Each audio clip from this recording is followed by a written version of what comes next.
All right, so guys, getting a few things set up. One sec.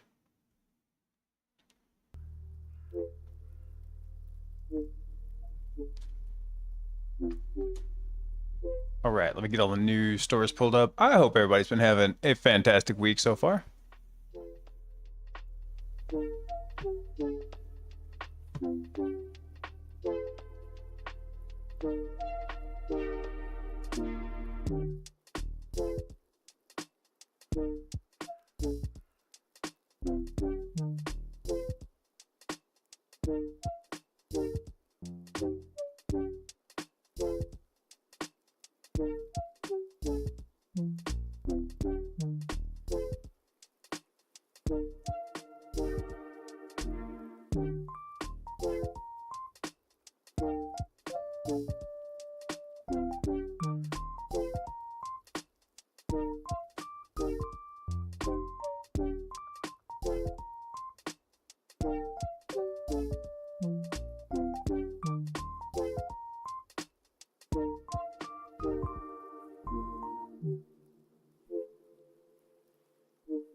TikTok, Mr. Vic. Hey, Hydrogen, what's up, dude? Hadn't seen you in a while, man. Hope everything's been going well.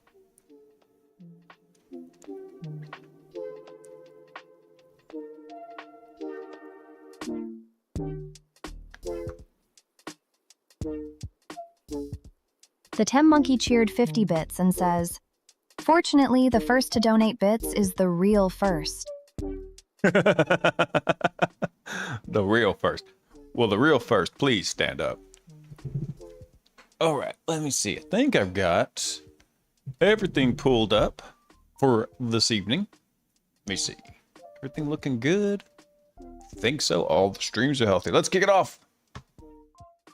Will the camera work? Let's see. Ooh, there we go. What's up, guys? Hang on. I just realized, though, I did miss a story. Let me try and find it on over on X real quick. Boom. Oh, hey, by the way, guys. Let me pull this up real quick. Buddy of mine, guy I've known here from the local Dallas community. Where is it? Find it. Named Phil Wiley. He had big news. Check that out. Rocking that big 100K over on his YouTube. That's awesome. Phil is a local guy who has taught cybersecurity for a long time here in the Dallas area. And he just knows all these other folks and just he gets around and he's an awesome dude. And one time, this crazy guy used to be a wrestler and he wrestled a bear. Yeah, it's pretty wild. So he sent this out. I just saw it on his X. He sent it to me whenever he got it. I was like, dude, that's sick. So yes, he legit wrestled a bear one time. So he's usually working a lot of the con scene. So if you ever see him out there, just said, oh, by the way, Blaise said to ask you about wrestling the bear. That sounds kind of weird whenever I said that. And that was actually a legit story, but you know, words have multiple meanings and yeah.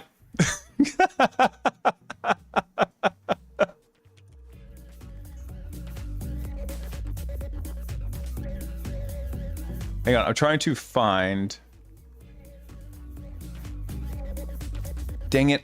I sent it to some guys at work and I thought I saved a copy of the link. Hang on, stand by. I've got to get it because it looked like a really cool story. It's way too long to read on stream, but I at least want to go skim it because it was a really neat.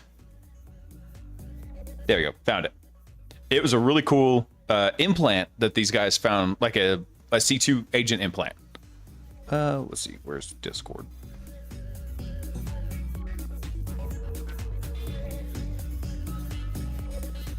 Hold on. I'm going to throw it up in the news channel real fast so that way you can see it. There we go. Got it. Let me grab that fast. And it had a cool name too. It's called Sleepwalker. There we go. It was kind of cool because it's more or less a C2 agent from what I just saw real fast. It kind of just hangs out and it doesn't do anything. And it doesn't quite listen for packets the same way. It doesn't beacon home, but you can wake it up with like a layer 2 packet. So kind of like almost like Wake on Land for malware. It looked pretty cool. So I wanted to grab that real fast. Let's see. What do we got here? I do have something. I guess that was fine. It's not a super big header. No. Also, Dr. Reiki, what's up, dude? Sorry, I'm catching up on chat. I'm still waking up because I fell asleep with Honey Badger, put him down for bed, and then Agent Zero woke me up. He's like, Daddy, it's time to go to work. I'm like, okay, buddy, I'm getting up. Little dude, they just the kids just do that. They snuggle you, and it's like, okay, cool. I'll slip out whenever he falls asleep. The next thing I know, I wake up like an hour or two later. I once wrestled a loaded nachos plate. Basically the same thing. That's right, Monkey. Yes, that is very, very similar, just less hairy.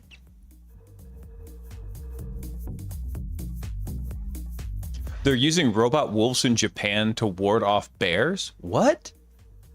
Okay, there's two things that I didn't know there. One is that we have robot wolves now. And two, that Japan has bears. I was not aware of this. Anyway, let's see what we got going on for tonight. What do we have here? Let's see. So what is this one? BTR reforged weaponizing Defender's remediation driver as a kernel operation primitive. Let's see. Zero-click Grok data theft. Cryptographic context injection attack leaks chat histories. Uh-oh. I've asked Grok some pretty stupid questions in the day. Always worried about this. Like, somebody got to find this and be like, man, this guy's a hard R tard.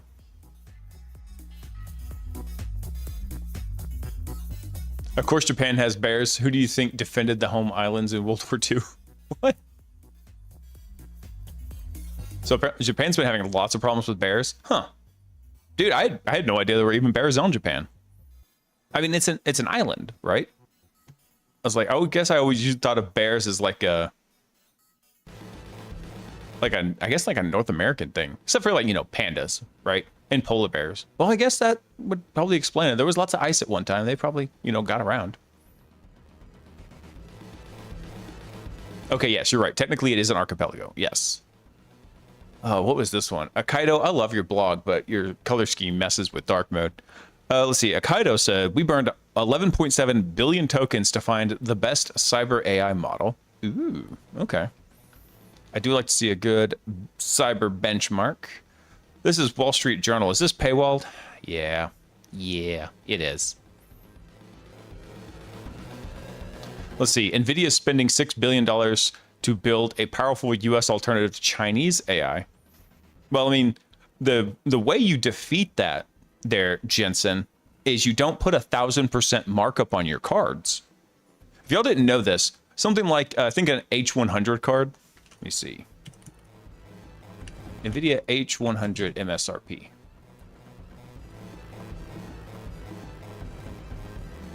Let me see what this guy's running. Yeah, so they're usually running, now it's 25,000. I think it used to be closer to 30,000, but the H100 is slightly older than, like, say, the H200. It's about 25K. I think at the time I looked this up originally, they were 30K, and the cost to produce them is about 3,000. So you got 1,000% markup on there. Hey, Potion, what's up, dude? So yeah, that's how you encourage, that is one. Also, you don't make cards that are freaking power hogs, because that's going to be the big limiting factor. Let me see what I can get from the snippet here. NVIDIA is planning to use $6 billion deal it struck this week to build one of the most powerful open weight AI models, one that would compete with Chinese heavyweights like DeepSeek and Kimi K3. So what's funny is everybody's always ripping on the Chinese models, and I do it too. But the idea is always go ask the Chinese models what happened in Tiananmen Square, right? Or, what do you think of Taiwan? Stuff like that, right? they're now we're going to have American OpenAI models, and I'm going to ask it things like, hey, tell me about MK Ultra. Stuff like that. Let's see. What do we got here? What else we got? I'm trying to find one. That was kind of, I guess, the first one. That was the icebreaker for tonight. Let's see. What else we got? Red Nova, from arbitrary file write to command execution using COM in Windows. Ooh. I do like some component object model work.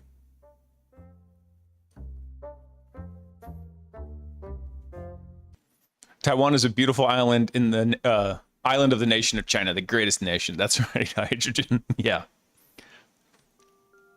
Let's see. Oh, actually, here's a cool one. Since we have been talking about, there's been a big shift to Linux. I mean, I am actually trying to get a new computer set up here at the house for SOC that we can use to manage some of the home front stuff. And then I probably will BTFO Windows off of this system and just go full Linux on it, because I think the only real tool that I need is the NDI plugins, and you can do those with OBS. So I don't think I even really need to run Windows on this system anymore. Everything that needs Windows has been shifted over to the streaming computer. It is a single purpose computer. That is all it does. I think I can get away with that.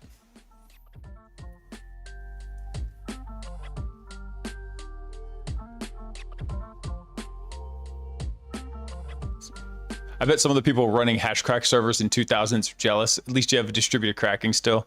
Yeah. Also, actually, the place I used to work at had a really awesome. So way back in the day, we built.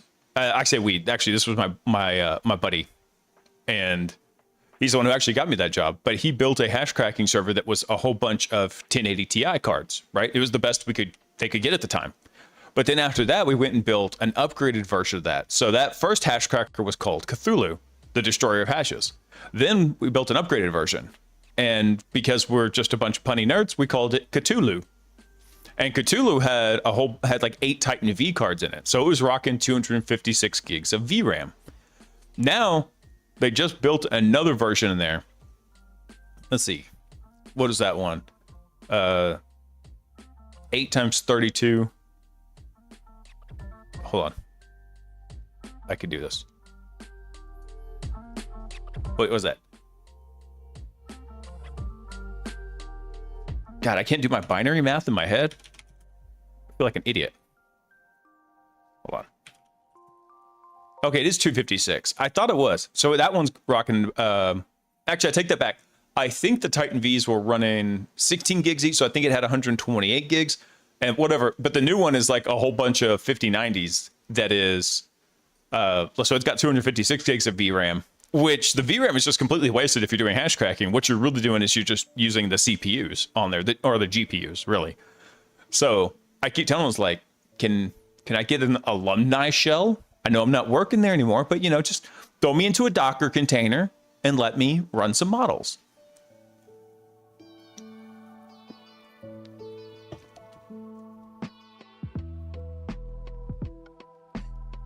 I just upgraded to Ubuntu 2604 for some new libraries last week. Loving it. One weird quirk with the new VLC. I'm definitely not going to Ubuntu. It's honestly probably going to come down to, I've not gotten a chance to test CachyOS. So I'm going to try Cachy. And if I don't like Cachy, then I probably will stick with something like Omarchy. Because actually I did like Omarchy. I liked the whole hands-on keyboard primary interface to it. I liked the way it was set up. It was just customizable enough where I didn't have to go maintain an entire Git repo of all my customizations. So.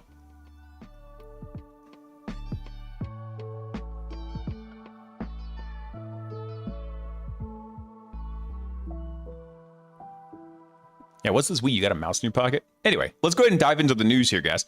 What is this? So Epic Game Store is going to support Linux soon.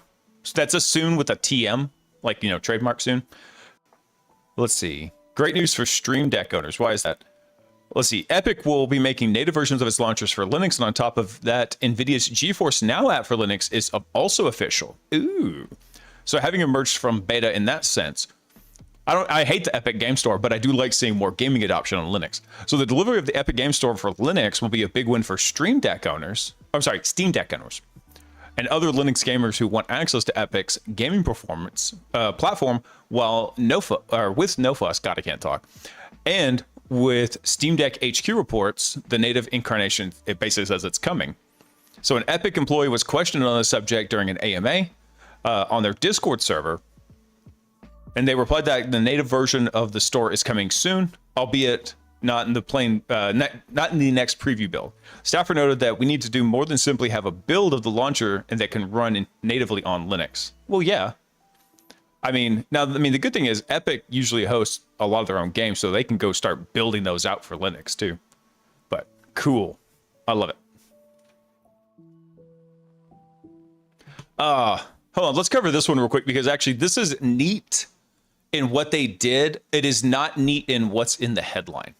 Actually, hang on one second, guys. It is hot as balls in my office. Yeah, that's right, Rock. Ubuntu. Hang on. I gotta move the fan real fast. Hang on. I just realized I'm sitting here and I'm sweating. I'm like, God, why is it so hot in here? It's because my fan's not working. There we go. Oh, that's better. Get some air movement.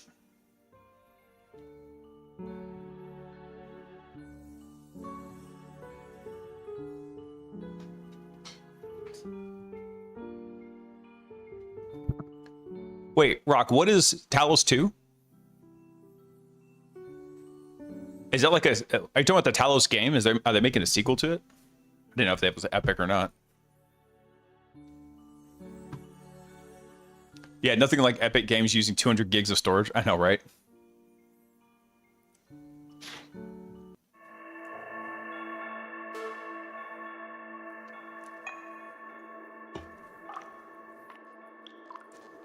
The heat is too dang hot, man. It is. It's nuts.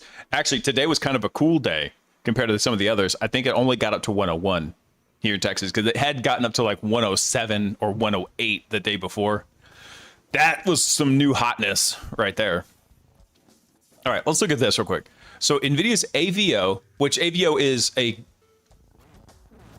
I hesitate to call it like an AI harness or something, but that's kind of what it is. It's actually more of it's more like a self-optimization loop. But anyway, we'll get into that. I read this one because I was very interested in it. Normally, I don't read the news stories ahead of time. I'll wait till the stream. This one, though, I was looking at it for some research that I'm currently doing. So I'm currently on a research detail at work. So I wanted to know this information. It was 109 Monday? Damn. Ugh, that's sick. That's disgusting. Anyway, so NVIDIA's AVO reaches 100% on ARC AGI 3, which is a benchmark, demonstrating a frontier-level general-purpose architecture for long-horizon autonomous agents. Now, there's a big gotcha to this.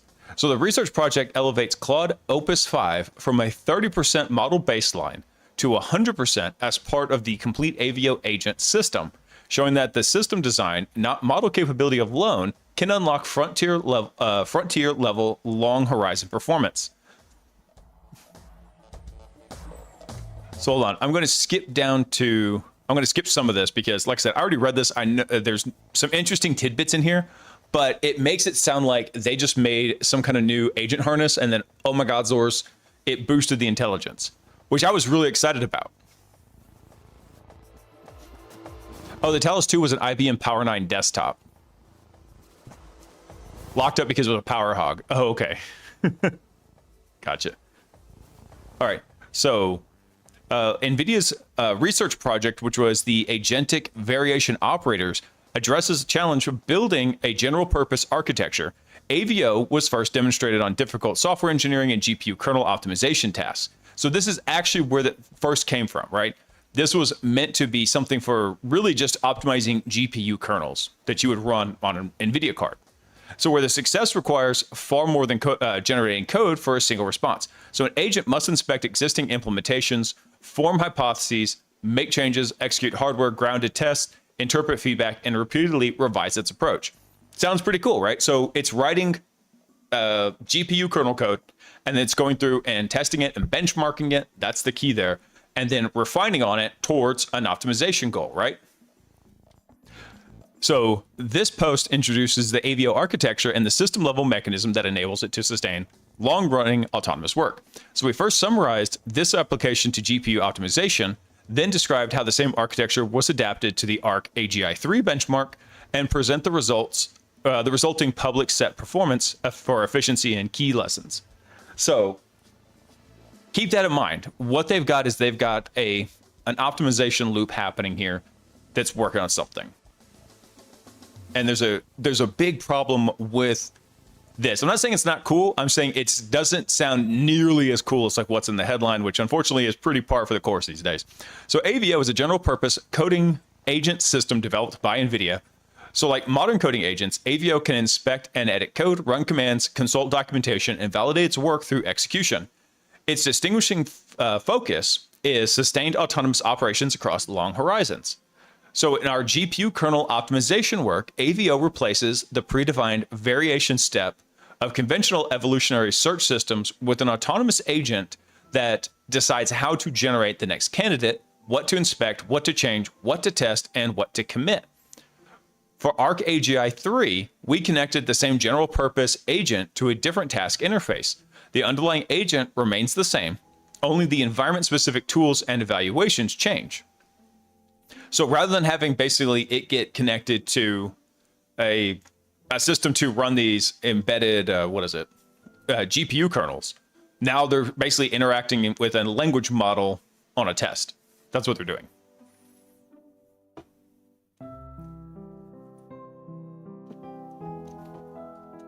So what do they say here? So improving performance with autonomous GPU kernel optimization. So the GPU kernel optimizer provided an early demanding test for the architecture.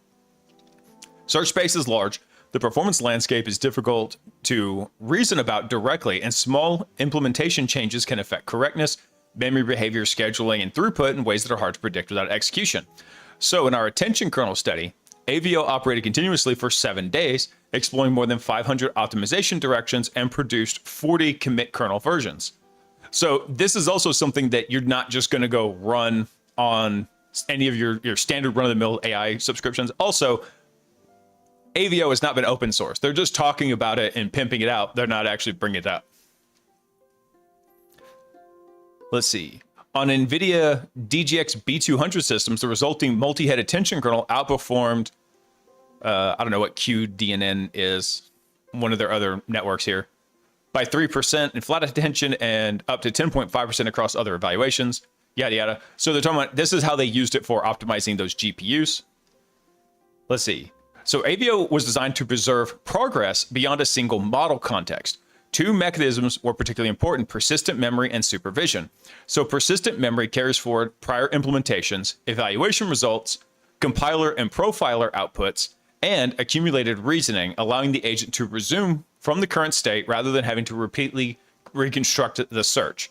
So what that's doing is allowing it to basically figure out like, oh, you already went down this path and it sucked, so we're not going to do that again. So the supervisor monitors broader trajectory for stagnation and repeated unproductive cycles and can redirect the main agent toward alternative strategies when needed. During the 7-day attention kernel run, the main agent remained responsible for deciding what to inspect, change, evaluate, yada, yada. So its main execution loop. Here we go. So here's the underlying computational pattern.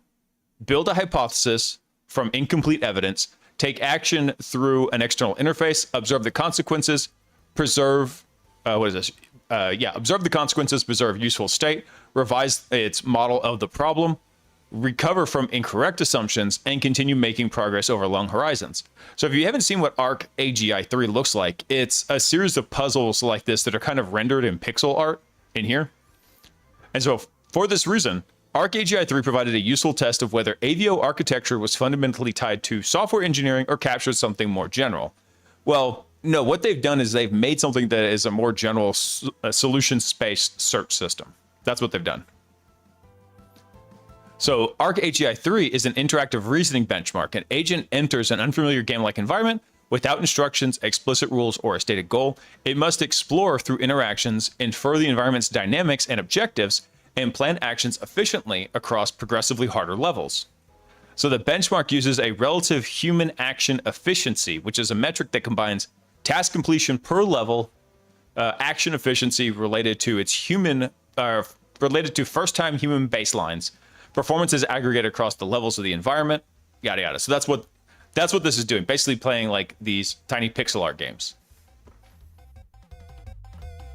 So when they did this, they ran through and they actually managed to get it to 100%, which, as I mentioned earlier, Opus 5 was only hitting about 30% on that.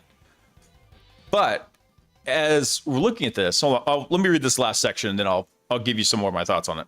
So the most important result was not simply the 100 score, but that the same agent architecture transferred from highly specialized GPU kernel optimization to a very different interactive reasoning task. So in GPU optimization, feedback comes from the compilers, the testers, the profiles, and performance benchmarks. But in something like ArcAGI 3, feedback comes from environment transitions and action outcomes. The interfaces differ, but the loop is basically the same. Form a hypothesis, act, observe evidence, update state, and continue. So what it's doing this whole time is it's just building more or less like what is an OODA loop and doing kind of fancy, memory management in there. So it sounded really cool. It sounded like they had a harness in there that could instantly like buff the intelligence of any model put into it. That's not quite what happened. I don't know if they list like how many iterations they did. I don't think so.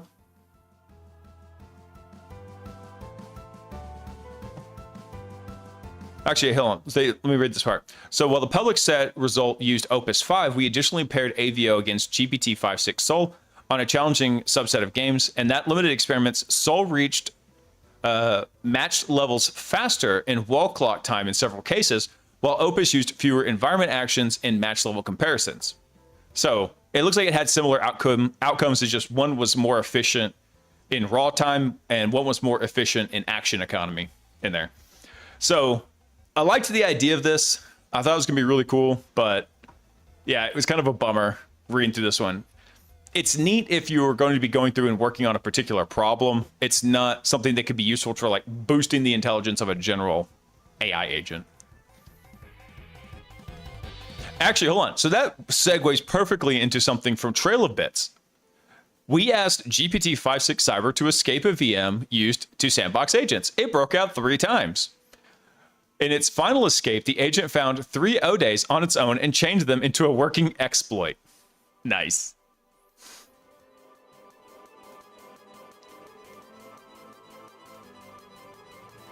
Yeah, this is kind of funny because I was wondering about something like this. Hopefully someone who knows the math needed can coax the AI into coming up with a hardware trick for doing some stunt, like SERPA systems, DARPA systems generating RF and photonic oscillators for low noise. Them some big words. Them some big words. They usually need environment stimulus tests to run through. So actually, one of the fun things that you can do if, thank you actually, because that reminded me, Rock. So one of the big challenges with what AVO is you need something to benchmark, right? So with ArcAGI 3 or with kernel optimizations, you've got a benchmark. Your benchmark is, okay, how did it perform at runtime? It's really easy to go through those. ArcAGI 3, how well did it do? Did it use too many steps? How far did it get? You're giving it a goal to optimize towards. But for a general purpose like AI agent, those are really hard to benchmark because it's like, what do you optimize it for, right? What do you optimize your prompts for?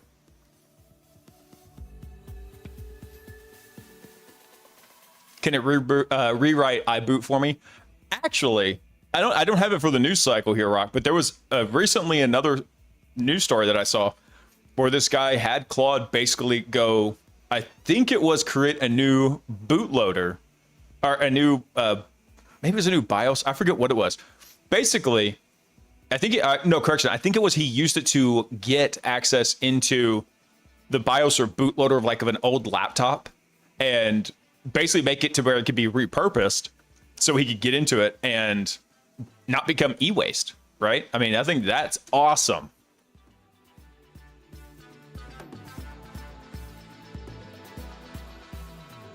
Man, I've got the Ludus server. Like every once in a while, I hear the fans go off on the Ludus server. Sounds like it's about to go into outer space. That's because I've got it running a really big range right now. Something cool that hopefully I'm testing out, and I'm hoping will get to be released soonish. Soon is a very, very relative word. All right, let me see here. All right, so VMs can't contain cyber-capable agents. So as part of Patch the Planet, we received a preview access to GPT-5.6 Cyber with a simple task, evaluate its cyber capabilities. Recent events inspired us to give it a challenge to work through. Escape a VM I normally would use for sandboxing. So the target was QEMU-KVM on a Linux dev machine running Ubuntu 12, and it escaped the VM 3 times. First, it used recently disclosed bugs in my host kernel.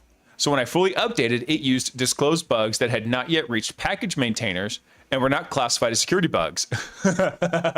Awesome. When I rebuilt QEMU and dependencies from the latest upstream source, it found several ODAs.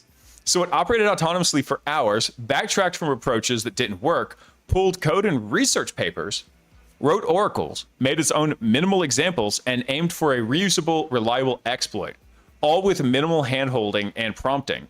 So my main job was to physically reboot the machine when it hard locked the host kernel. So there's actually a funny thing that I've seen a lot of people do, like they were fuzzing CPUs back in the day. And when you're fuzzing a CPU, you can very easily like just hose up the system. So what they did was he had a, as part of his fuzzing harness, he had it physically connected to a switch, I think over USB, so that his fuzzing harness, if it started noticing that the system hosed up, it could trigger that USB thing and it would back off for like 30 seconds, let the computer reboot, and then it would keep fuzzing.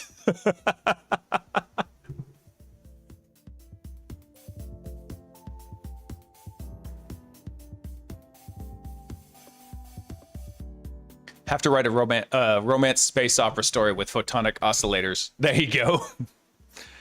Claude, write me a romantic space opera about photonic oscillators and their impact on detection systems. The story is a photonic oscillator and a detection system love each other very much, but they're being kept apart. Write a love story about how they can be joined together. Make no mistakes.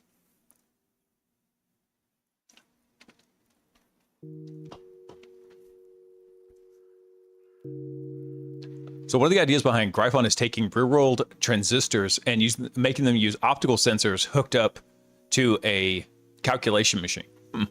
There was another story.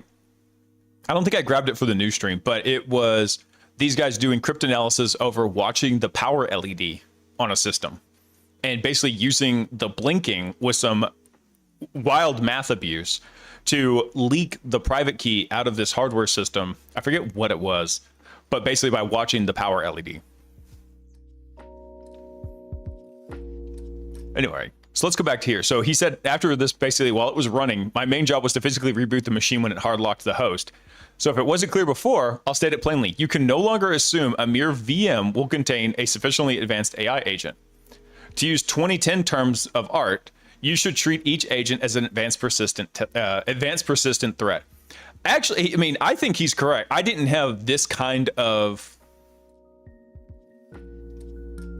I did not have this level of confirmation of what was going on, but there's something else I've been working on that I may try to release, and it was a mixture of a bunch of different ideas on how to contain some agents.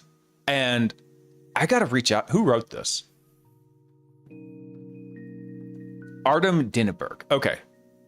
I think I know somebody who knows somebody that knows him, because I want to try something. I want him to test something for me.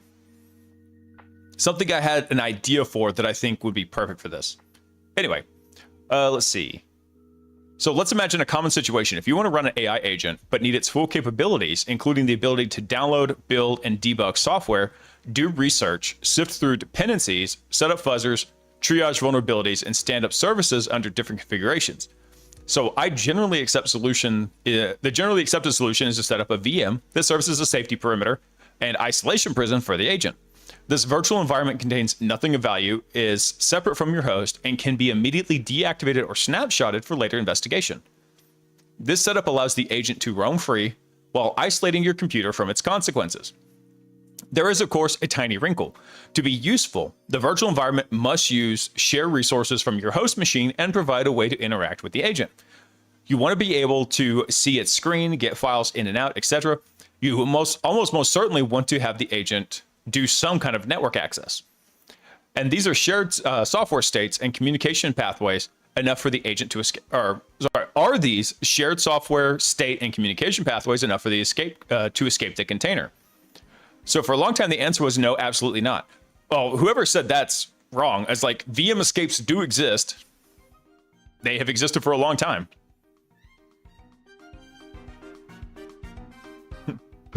I have no idea how they're trying to use AI to apply it to like radar systems. I know the military has had some very creative tracking systems, not using what we think of as AI now, but using more like machine learning adaptations of systems. And those weren't even with radar, though. Those were with visual systems like cameras. Let's see. So he says, for the long time, the answer was no, absolutely not, which I think is ridiculous. They absolutely can. Like, as I just said, virtual machine exploits and container exploits do exist. More recently, I have thought maybe after a while, and it turns out the real answer is yes and quickly. Yeah. So I gave the agent a simple task. It was in a CTF. To win, it had to break out of the VM and successfully read the flag file. Agent was started outside the VM, given SSH access into the virtual machine environment, and permitted to do anything inside the VM. So it was able to keep a research log of findings. So why start outside the target environment? Even though it could lead to cheating, I was operating under the correct assumption that escape attempts may lock or crash the VM during operation. Yeah, makes sense. The risk of starting the agent from a host was acceptable. So there was nothing of particular importance on the dev machine, and any final exploit could be audited for cheating. So escape number one is Januscape. So after an hour of letting the agent run, the host machine was hard locked. Luckily, I had a login session where I could read scroll back. The agent found a host machine kernel was vulnerable to Januscape, which was discovered a few weeks earlier. No public exploit, but the agent had built one and had enough confidence to test it. Cool. Except that it didn't land cleanly, so I had no doubt that after some more revision, it would have. 1 point for GPT-5.6 Cyber. So I updated the kernel to the latest offered for Debian 12. The second one was libslurp.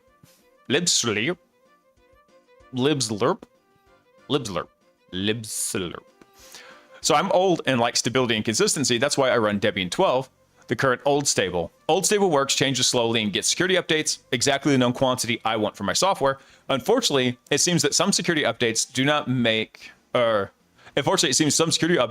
not quite make it into the distribution.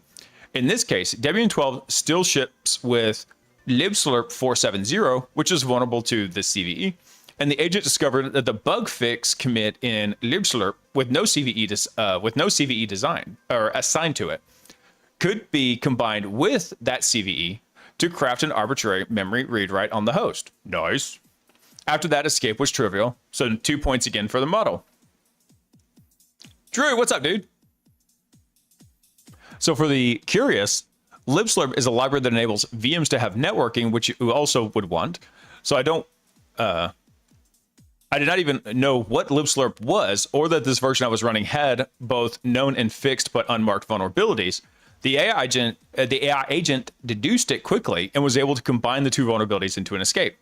So to make escape more challenging, I manually fetched the latest upstream of libslurp and QEMU and rebuilt a minimal QEMU with only the features I needed.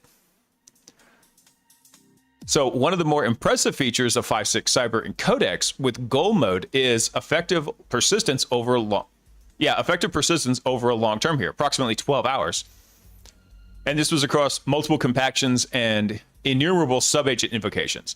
So I did not do anything special to elicit this behavior, while my prompt included directions for the agent to keep a ledger of its findings. This was mostly for me and not for the agent. The agent searched diligently and backtracked from multiple paths that led it to failure. First, it tried to identify what was accessible via the network on the host. It found a CUP server with the known CVE, but was not able to complete exploitation due to AppArmor. Then, it detected I run my host kernel with mitigations off and attempted to use hardware bugs to get a read oracle of host memory. Nice. I think this was like trying to do something like Spectre or Rowhammer, something like that. So eventually it went on a bug hunting analysis on the host kernel source, QEMU, and associated libraries. It slowly chained together multiple vulnerabilities, including several ODay bugs, until it had crafted a reliable VM escape. Nice.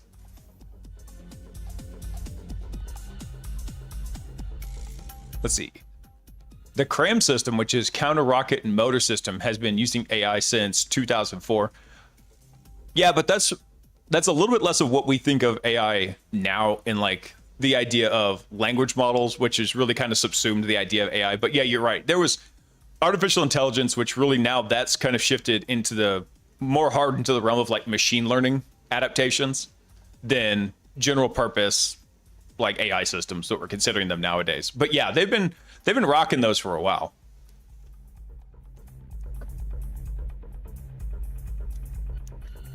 Oh yeah.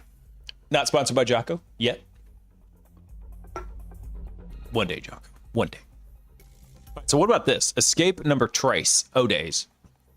So this is what the agent used to, for the final exploit chain, 3 ODays at the time of discovery, and 1 patch vulnerability that didn't make it into my distribution kernel because it was not recognized as a security issue. Ooh. So QEMU, was it patched? No. Bugs been reported.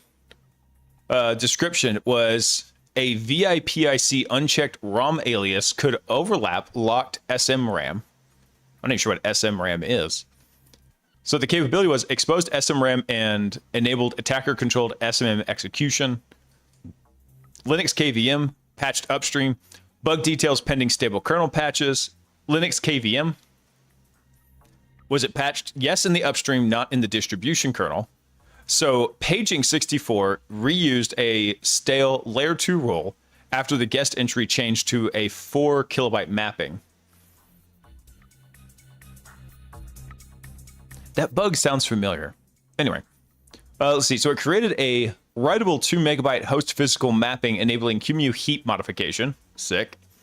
And then we also had libslurp. So is it patched? No, the bug's been reported. Mixed fragments cause ICMP reflection to copy data beyond the reassembled packet. Oh, sick. So here are the vulnerabilities the agent found, but did not use in the final chain. So it found another one in libslurp, 1 in cups, 1 in QEMU, 2 in QEMU, actually. That's pretty cool.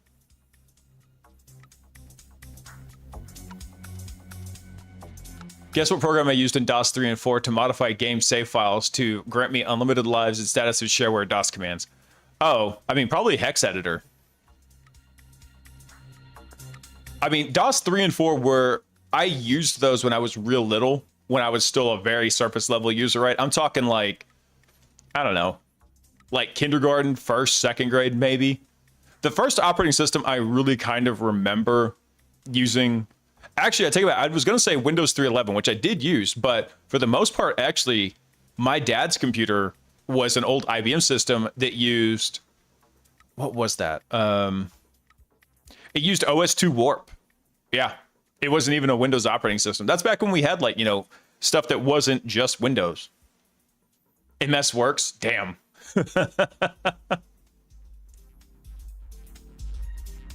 Maybe that's system management for RAM for loading boot values into trusted containers. Maybe. I live in acronym soup hell, so I only go look up the acronym if it's actually really important to my work. Let's see. So going on back into the article here is, my suspicion was that GPT-5.6 Cyber would succeed, but the frequency and manner of its success removed all doubt. We have to reassess sandboxing qualities for capable AI agents, and in general, the software stack with which they interact. An off-the-shelf VM is not enough to contain a modern cyber-capable agent. There is simply too much attack surface. Even innocuous features like running with the display add extra exploitable attack surface. Let's see. All right, hold on. I gotta look at this real fast. What can we do? A start is using virtualization technology that was purposely built with a minimal attack surface and focused on security, like Firecracker. What is Firecracker? I wonder. Okay, Firecracker was what I thought it was. Actually, I know some guys that are using Firecracker. I thought that might have been a Trail of Bits product. I was like, are we doing a self-plug here at the end? No. I just thought it would be funny. So I had an AI agent run against Firecracker. It was able to hardlock the machine due to more Linux kernel flaws, but could not successfully escape. So it may have given more time, but Firecracker is obviously a substantially harder target. In general, we become much more attentive to security fundamentals, least privileges, logging and activity monitoring. This is actually the area that I'm kind of looking at right here. Least privileges, yes. I mean, but you get a least privileges still, if you're working with a model doing any kind of cybersecurity work, least becomes a big value in there. So further, we can limit the time agents have to operate and ensure pristine environments for its use. Yeah. So fun stuff. Fun stuff. I like Trailbits, by the way. They do some really cool stuff. Let's see. What else do we have here? Let's see. What is this? The sink loader. When you throw everything, when you throw in everything but the kitchen sink. Let's see.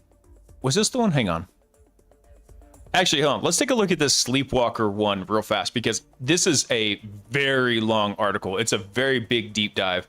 I want to try and hit some of the high points on it. So Sleepwalker is a passive backdoor with its own command language. Let's see. So losing access to virus tool intelligence at the start of the year was surprisingly productive. Unable to hunt for interesting new malware, I stopped adding to my to-do pile and finally worked through my backlog from last year. So this led to a detailed examination of the Behemoth, or whatever that was, as well as the discovery of this malware. So upon closer inspection, a sample that did not seem too noteworthy at first turned out to have a distinctive design once I looked under the hood. A passive backdoor that opens no obvious listening ports and carries no payload inside itself. It waits in memory, doing nothing at all until one specially crafted network packet reaches the machine, which is why I'm calling it Sleepwalker. Cool. Let's see. So what made it worth writing up is that is what that packet carries. Not a readable command, but a short program written in a command language of the backdoor's own design. Its 23 instructions cover scheduling, several ways to move data, staging file delivery, and running code directly in memory. So recovering the encryption key is not enough to understand one of these programs. The internal command language must be reverse engineered as well. From a reverse engineering perspective,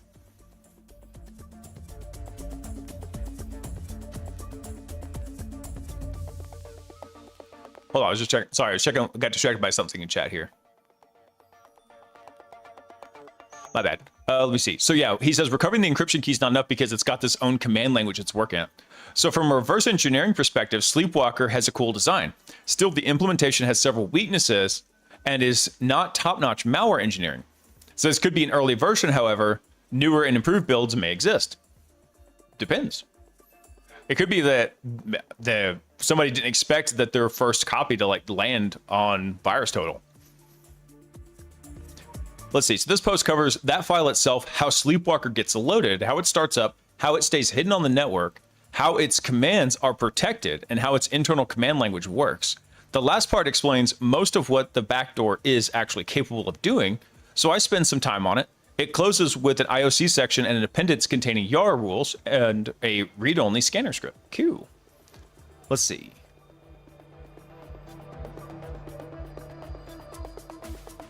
Yeah, because this is very interesting. But like I said, this is a super long article. So if malware reverse engineering is your bag, baby, because look at this. I don't know if you can see this, but there's the indicator, and it's tiny. This is a long article. It's chunky. So basically, this implant never contacts a fixed C2 address. Instead, it sniffs the network for a covert trigger packet. Only then does it wake up to decrypt and run an attacker-supplied task program. The program arrives as bytecode that only this file knows how to interpret, and it's not a bunch of readable commands. The file carrying it is a 64-bit Windows DLL that impersonates Microsoft's DPAPI DLL and has a forged ESET management agent version resource.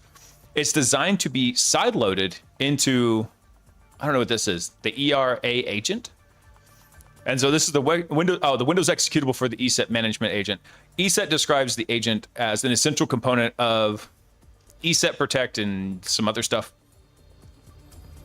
Sleepwalker checks only the host process name, not its signature or path, and stays inactive unless the system is named eraagent.exe. So it's sideloaded into this era agent. While it's dormant, it sniffs network interfaces, packet matches the expected trigger pattern, uses an AES-256 decrypt and authentication check, and then passes what it decrypts to a bytecode interpreter to run the supplied program. That's wild. So are they sending the entire program over that packet?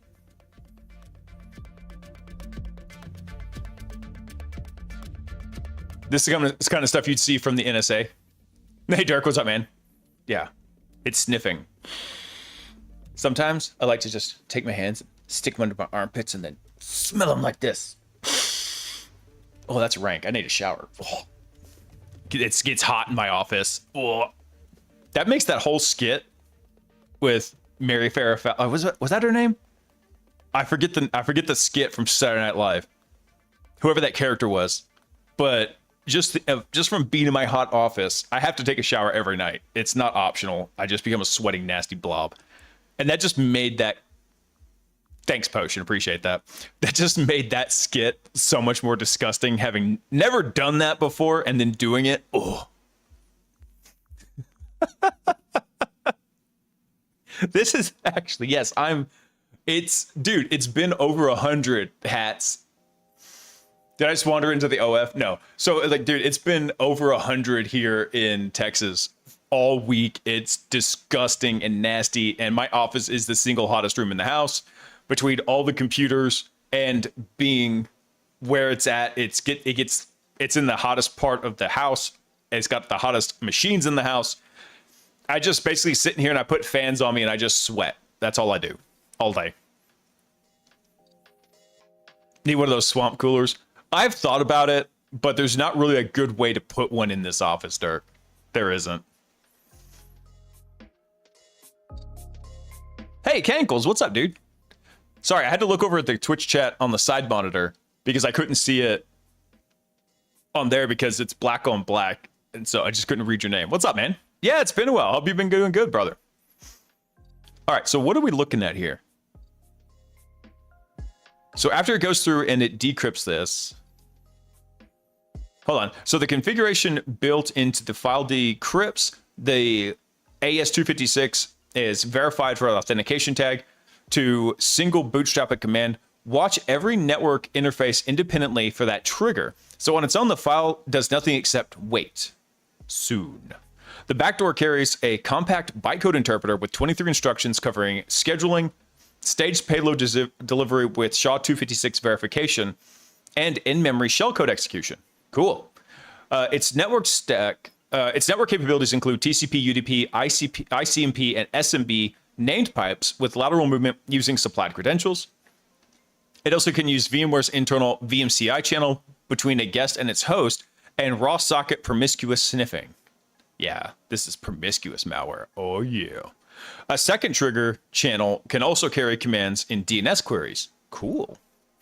So to facilitate unauthenticated name pipe access, Sleepwalker actively weakens the host. It enables anonymous SMB access and creates named pipes with permissions granted to everyone and anonymous login.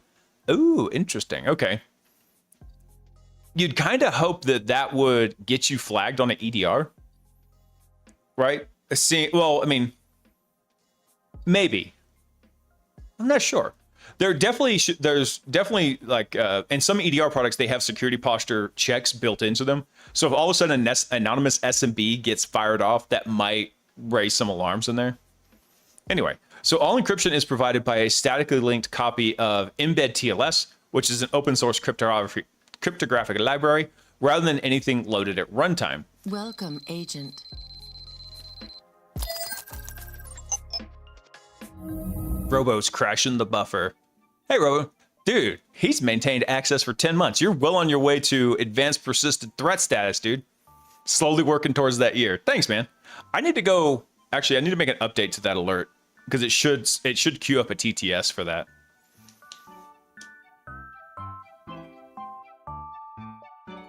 Hold on, Gumby. What is this link you're sending me? Oh, yeah. Mary Catherine Gallagher. That's the one. Yeah. Yeah, that's the one. That was the skit. That was an old SNL skit. Let's see. So looking at this, he says there's nothing to block until the operator sends that one crafted packet here. So basically this combination is what makes Sleepwalker hard to catch on the network side. Let's see. Yeah, there's nothing to block until the operator sends one crafted packet, and it can arrive inside traffic that looks completely ordinary, including a crafted DNS query.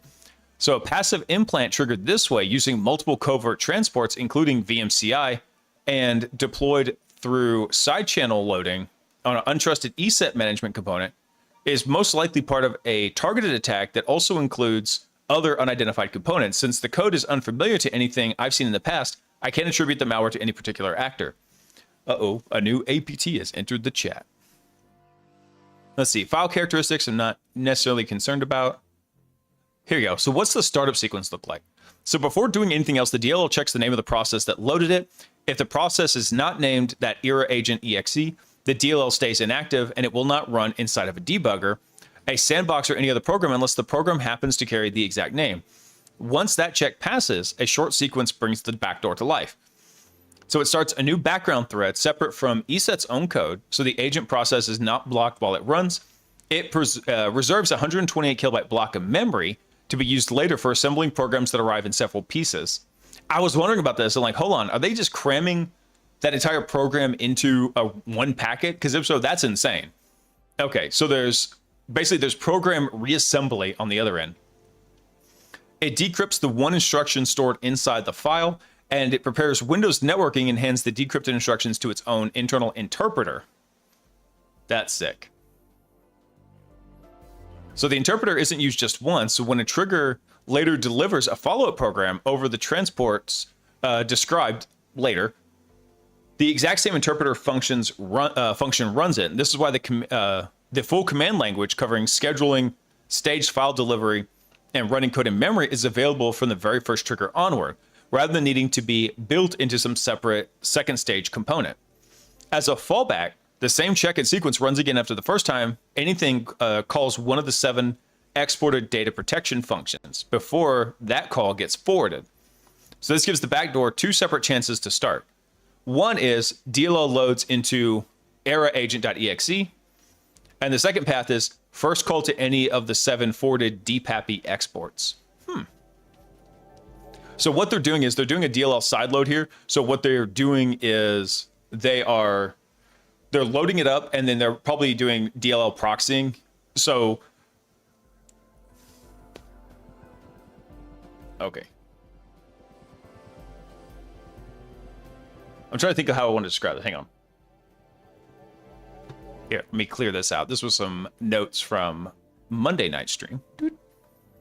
So DLL proxying works just like anything else, right? So you've got your program here, right? And your program is loading some DLL from disk, right? And so this DLL is expected to have exports in it. So reusable code chunks, right? So if we swap in our own malicious DLL, right? Make the sucker malicious. If we don't have those exports, we're going to crash the parent program. So what you do is this guy will then basically proxy all those various code calls over to the real DLL over here. So here's our real DLL. Boop, boop, boop, boop. And there's lots of tools to do this. So this way, the actual parent program can run, our backdoor code can run, and we are still accessing the real DLL on this side here. So this is called DLL proxying. Basically, encode man in the middle. Yeah. Yeah, it's LSS.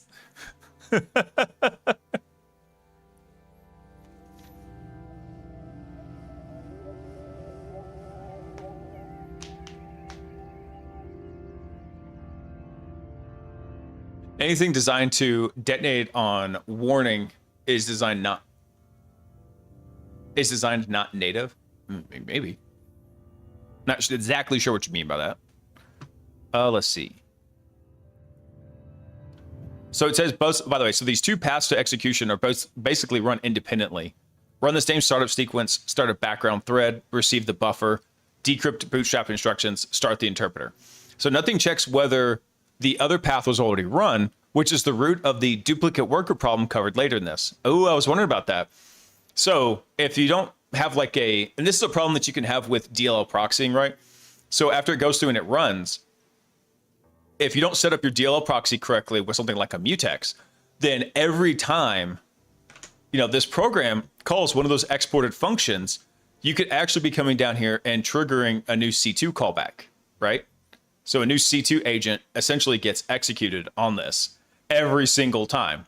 So what you do is you set up a mutex that has before this in the DLL, so that anytime this code runs, it goes and looks to see if the mutex is set, and it knows, oh, we already have a C2 agent running, don't go spawn another one. It's not like I'm some genius coming up with this stuff. I'm standing on the shoulders of mega cyber giants. Let's see. So we saw this, no autonomous beaconing or fixed servers.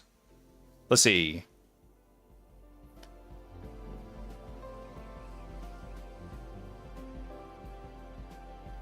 Yeah, so basically it's sitting there passively listening for those instructions to come through.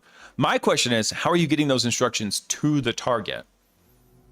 Because this wouldn't make for an efficient first, let's call it like a foothold payload, unless it was on an external machine, right? Something that was sitting on the internet. And since this is made for Windows, the chances of that are pretty slim. Most people do not go exposing a lot of Windows systems out to the internet.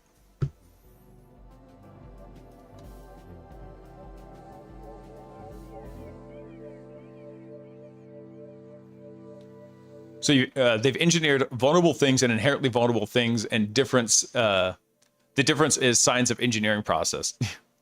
I know, right? Damn vulnerable by design is what Windows feels like sometimes. So the legitimate ESET management agent normally checks in with ESET protect according to a configured connection interval. The ERA agent may therefore continue to produce legitimate ESET traffic while the backdoor remains dormant. Instead of putting the network card into a mode that lets it see every packet passing through, not just packets addressed to it, which is called promiscuous mode, the backdoor, instead, there's a comma there. What this sleepwalker does is it puts the network card into promiscuous mode, so you can see all those packets coming through. The backdoor then checks every packet to see if it has a specific pattern to it, which is a calculated checksum, an encoded length value, or a block of encrypted data. Only when a packet matches this pattern exactly does the backdoor decrypt the data inside and treat it as a command. Now, hold on. If it's processing every packet coming onto the system, you would think there'd need to be some kind of like early fail fast type check that would be in there. Otherwise, it's going to be doing a decent amount of processing on every packet which comes in, which would kind of give it away a decent amount because that's a lot of processing power. So this kind of trigger is often called a magic packet. And here is the check laid out step by step. So the packet has to be at least 48 bytes long. Okay, cool. XOR the packet's last two 16-bit values together, then XOR the result against 0xAAAA to get the candidate length. Candidate length falls inside of a valid range. Okay. So yeah, this one right here will probably clear out a lot of it if it's not at least a 48-byte packet. Let's see. Then, so after it performs this next step, if it doesn't fall into a particular range of values, then it gets ignored. Let's see. The byte pair at a position equals a certain amount, equals a sum, not the XOR of the two trailing values. The block the candidate length points to passes its own CR32 check. And then finally, after it passes all those checks, then it decrypts with AES and treats the result as a command. Let's see. So the backdoor watches at most 8 network interfaces at once, skip the loopback interface, and any address a computer assigns to itself when it cannot reach a network. Those are like those, 169 addresses. After a successful trigger, it also waits at least 3 seconds before accepting another one, mainly so it does not act on the same packet twice rather than to block repeated attempts outright. So because the backdoor never sends anything on its own and doesn't open any obvious listening ports by default, Tools that watch for connections to known bad domains or unusual outbound traffic will not see anything unusual. The only moment it becomes visible on the network is when the operator sends the trigger packet. So the absence of outbound connections to known bad infrastructure doesn't rule out an infection either. So a machine can be fully compromised by this backdoor while producing nothing at all of the network monitor for a network monitor to flag. That's sick. I love this idea.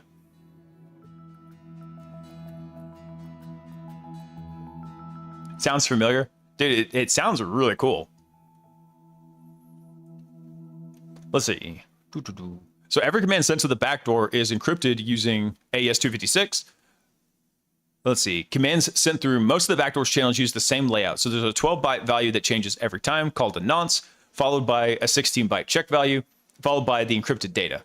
So the hidden trigger sent inside DNS lookups uses a shorter version of the same layout since there's less room to work with inside of DNS. This actually, come to think of it, because I'm looking at this from a different perspective, right? I'm thinking about like how would I maybe use this like on a red team operation? This actually sounds more like an initial foothold, right? So let's say you've got like your C2 here. It's talking to the interwebs, right? Boop, boop. And then you've got your initial foothold server in the company, right? Foothold. And then inside of here, now you've got Sleepwalker running. So I'm not saying you couldn't use this to it, but you want something that you can directly address, right? So it would have to be something kind of like on the external, or because you've got to have some way to like chain these together. Now, they did mention that there is some kind of like chaining mechanism in here. So if you had another system internal to the firewall running Sleepwalker, then you could potentially just basically almost do like packet forwarding, I guess. I'm curious. So I'm curious how that would work.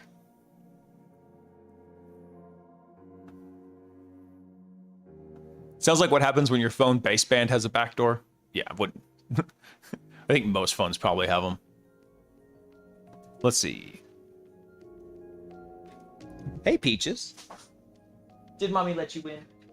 Yeah. Well, if you weren't such a butt, I would let you in earlier. Peaches, she's been outside for a little while. Let's see. So on top of the encryption, that raw packet described earlier carries its own separate checksum. Calculated, nothing to do with the encryption itself. It exists so the backdoor can reject a packet that doesn't match the expected pattern before spending any effort to decrypt it.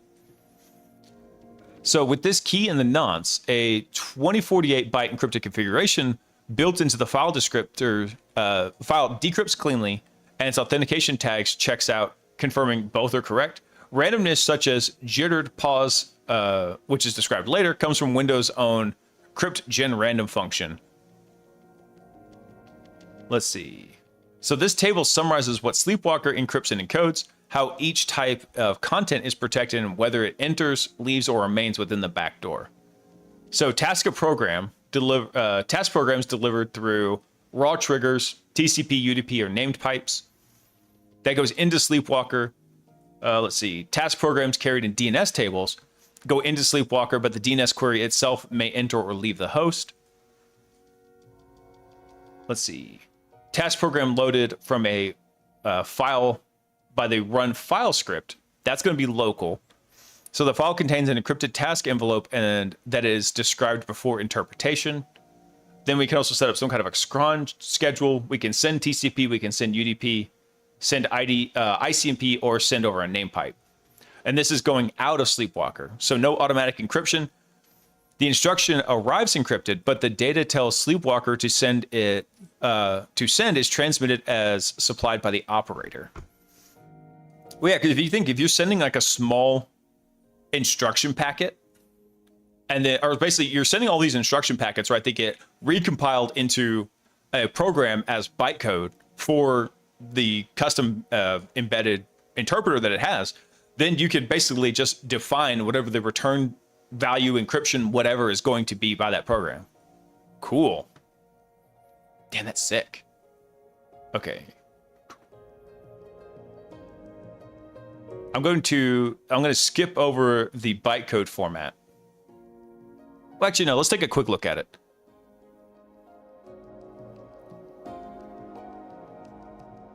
So every instruction begins with a single byte that identifies which of the 23 kinds it is.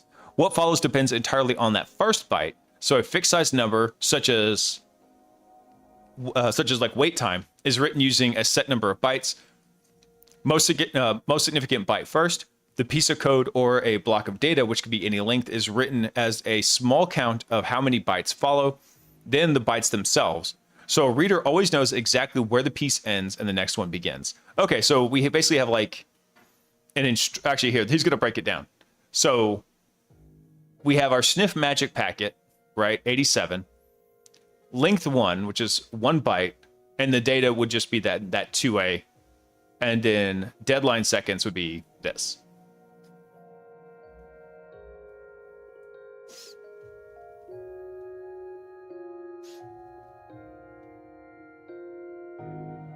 No way, did they really?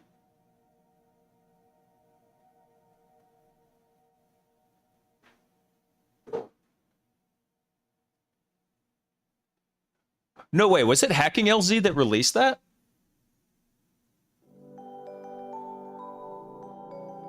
Bro. Potion coming in clutch. Check this out. This is why I love doing the live streams, because you guys come in and find the most amazed or stuff. Did he actually just release this? Was this like a custom implant he had created? What? So the 4 static key values are shared between a Python controller and a single config JSON at the repo root. Oh. Every field is optional. Behavioral notes, repository layout, prereqs, lab setup, interactive TUI console, controlling the implant. Wait a second.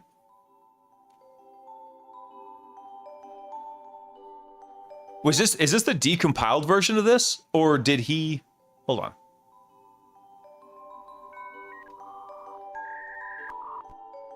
Hey, Arcade, thanks for coming online, man. Welcome in.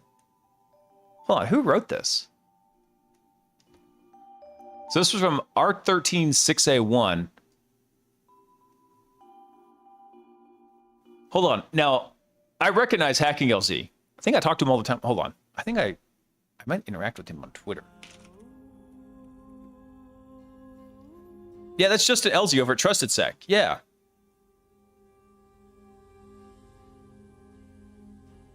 Hang on, I'm just checking his Twitter real quick to see like if he mentioned this at all.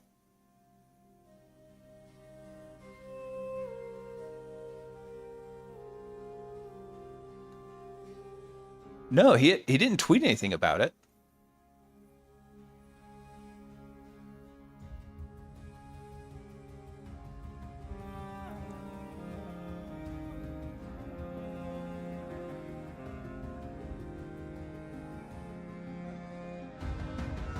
Sorry, I'm just checking his Twitter real quick here to see if he had mentioned anything about it. No, I don't see it.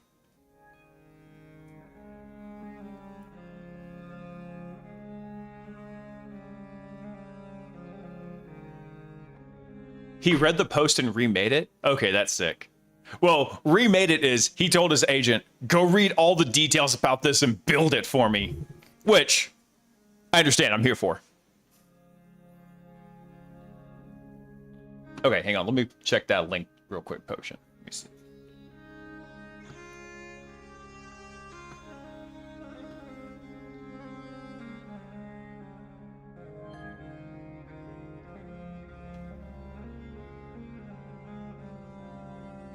So he just remade it from the reverse engineered specs. There's no info on this. Damn it.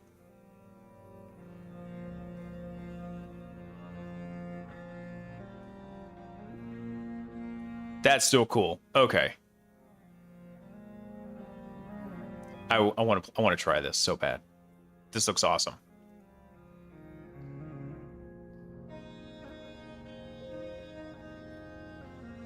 Dude, one of the guys I work with used to be over at Trusted Sec, and he still keeps pretty tight comms with those guys and still talks about them a lot. Okay, that's sick. Hold on. Now, dang it. Now, Potion got me distracted. I lost where I was. Let's see.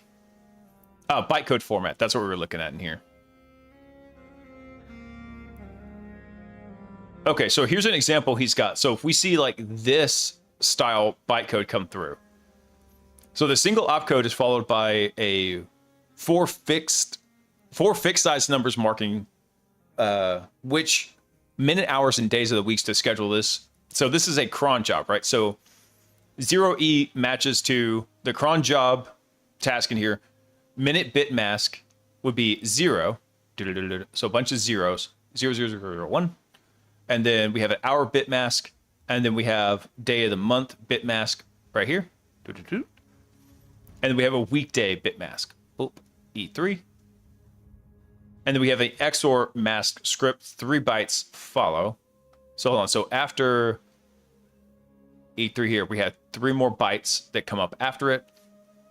So that data is XORed with the recovered key. So this becomes command sleep random seconds.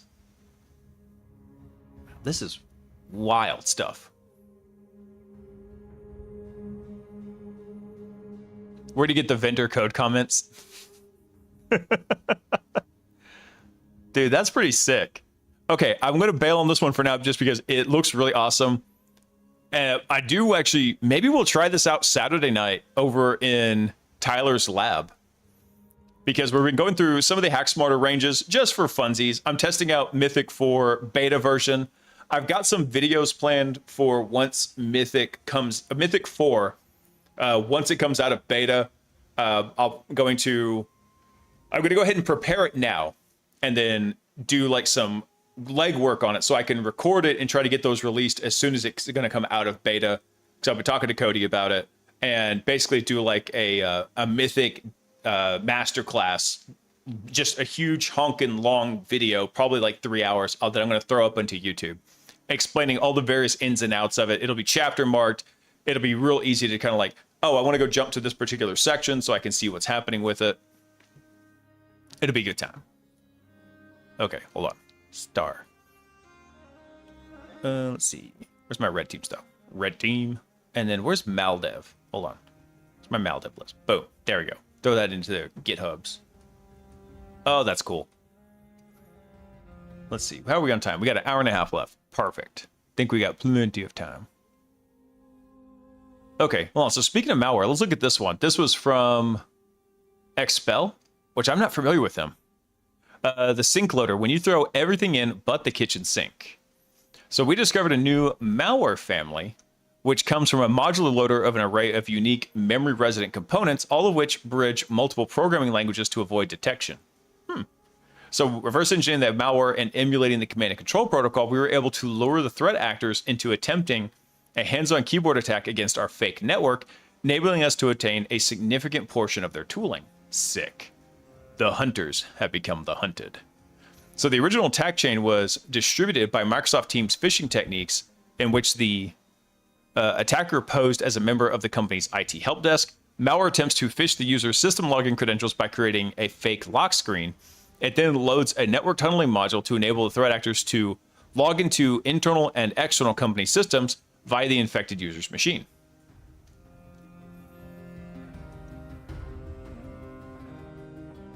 Oh, this is Marcus Hutchins. Oh. Wait, is that the Marcus? It doesn't have a picture for him. Boo. You can't hide, Marcus. But yeah, Chris, it looks like it is Marcus. Where's my water? There it is.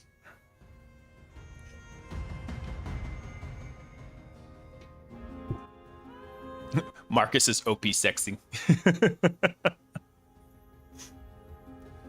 Let's see. So where did this start? So on August 18th, we encountered a novel malicious loader while investigating an incident on a client network where the EDR alerted on a scheduled task. So there appeared to be no public references to the loader or any of its components. Every part of it appeared to be relatively new. with compiled dates and a few timestamps indicating that it was first compiled in July of 2026. July 28th specifically. So to see what the loader would do and what kind of components it might run, we reverse engineered and created a modified version which logged the attacker's commands instead of executing them. We also provided the loader with fake system information, making it look like the threat actors had infected a large corporate network. We decided on the name Sink Loader in reference to its everything but the kitchen sink approach. The loader ships a long chain of attack tools, which bridge multiple separate programming languages and some modules using as many as 3 programming languages at once. Wild. So they were spreading this through Teams phishing. Let's see. So someone using an onmicrosoft.com email reached out to the target using the IT service desk fake company name. And then they were serving this up from a Microsoft Azure file storage blob. Let's see, which gave the file the appearance that it can come from Microsoft. Yeah, I can't say that I haven't done that on a pen test engagement or a red team. So the MSI installer presented itself as a PowerShell cleaner with the name PowerShell Cleaner as the first stage of the malware's attack chain.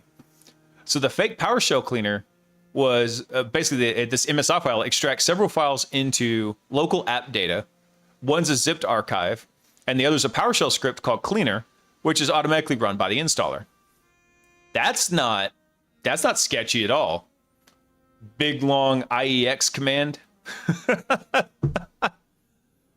So the initial PowerShell script launched a hidden PowerShell window, passing malicious code via the command line. It used join chars to expressly reconstruct it. Let's see. So since the command is passed via the command line, it executes in memory and no PowerShell touches the disk. So from that point on, for readability, we added a couple of line breaks in here. Let's see. Let's skip that. Let me see here. So a self-contained Python loader. So inside the flang directory is the main loader's file system. It contains an entire copy of the Python framework, a malicious Python script, precompiled Python libraries, and several fake Microsoft runtime DLLs. So you might laugh at this, but actually there's a pretty big blind spot in a lot of EDRs when it comes to running things like Python or Ruby or, God forbid, Perl. Ugh, Perl. Can't stand Perl. Ugh.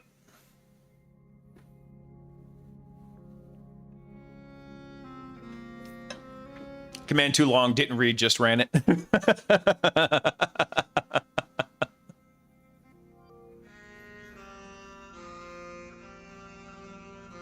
Let's see, what else did they come up with here? So, since the Windows systems do not come with Python installed by default, the threat actor has opted to ship a minimalist Python installation alongside the malware.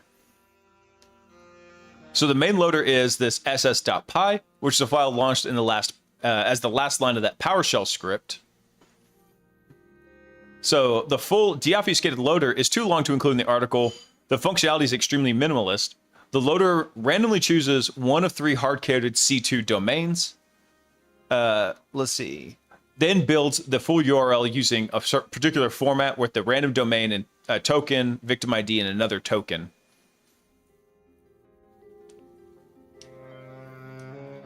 Long command and clean shells. We were kings, Pearl. One of my buddies I used to work with, he loved Perl. He was a very old school, like spiritually gray beard, but not really gray beard. He actually had a pretty glorious red beard, but he loved Perl, and he would use it sometimes, and like he'd give me like proof of concept exploits and stuff in Perl. I'm like, you're doing this just to troll me, aren't you? Because you know I don't like Perl. I swear he did it just to get under my skin because he thought it was funny. It was funny. I just don't want him to know that it was funny, as I say on the live stream. Let's see. So what else does this do? The loader then checks into the C2 at the random interval, somewhere between 90 and 120 seconds. Let's see. C2 requests are encrypted with a modified ChaCha20 cipher. Let's see. This is where the modified ChaCha20 cipher, where the default sigma values have been changed.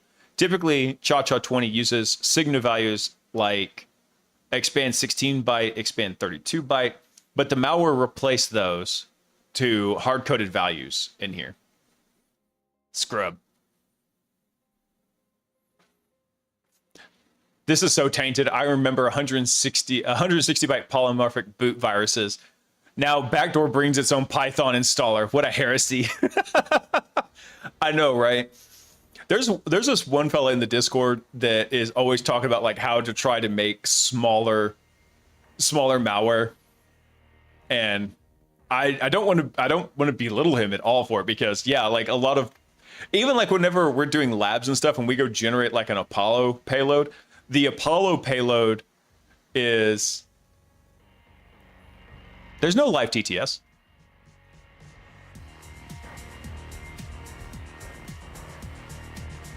No, we don't have one right now, Monkey. Or Gumby. I always want to call Gumby every damn name except Gumby. But yeah, that's one of his big things. Is like, all the malware is too fat. Make it skinny.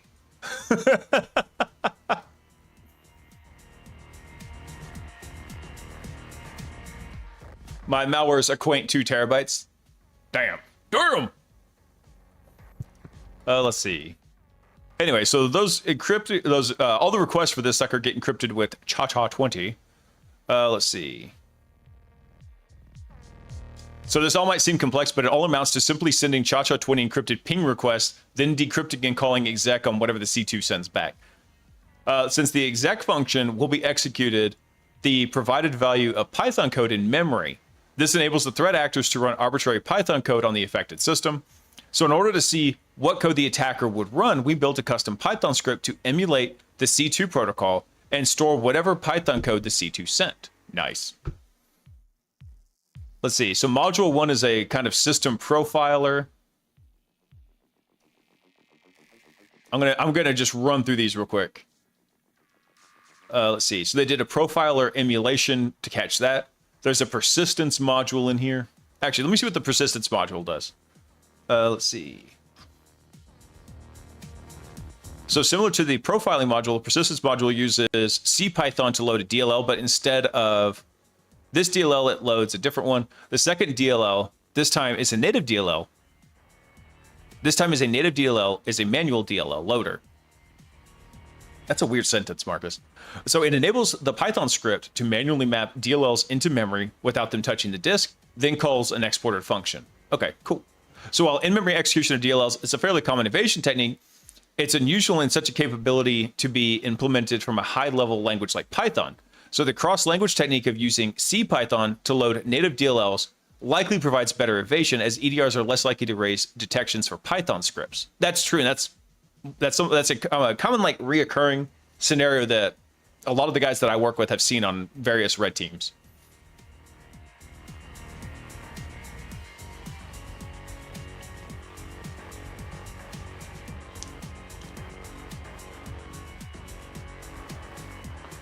If you can fit malware between the disk and its container, it's small. Okay. Yeah, pretty much. I suddenly feel the urge to make low-level embedded viruses for bare metal devices. Do it. Do it. Let's see. Arno Gumby cheered 5 bits and says, "You do know."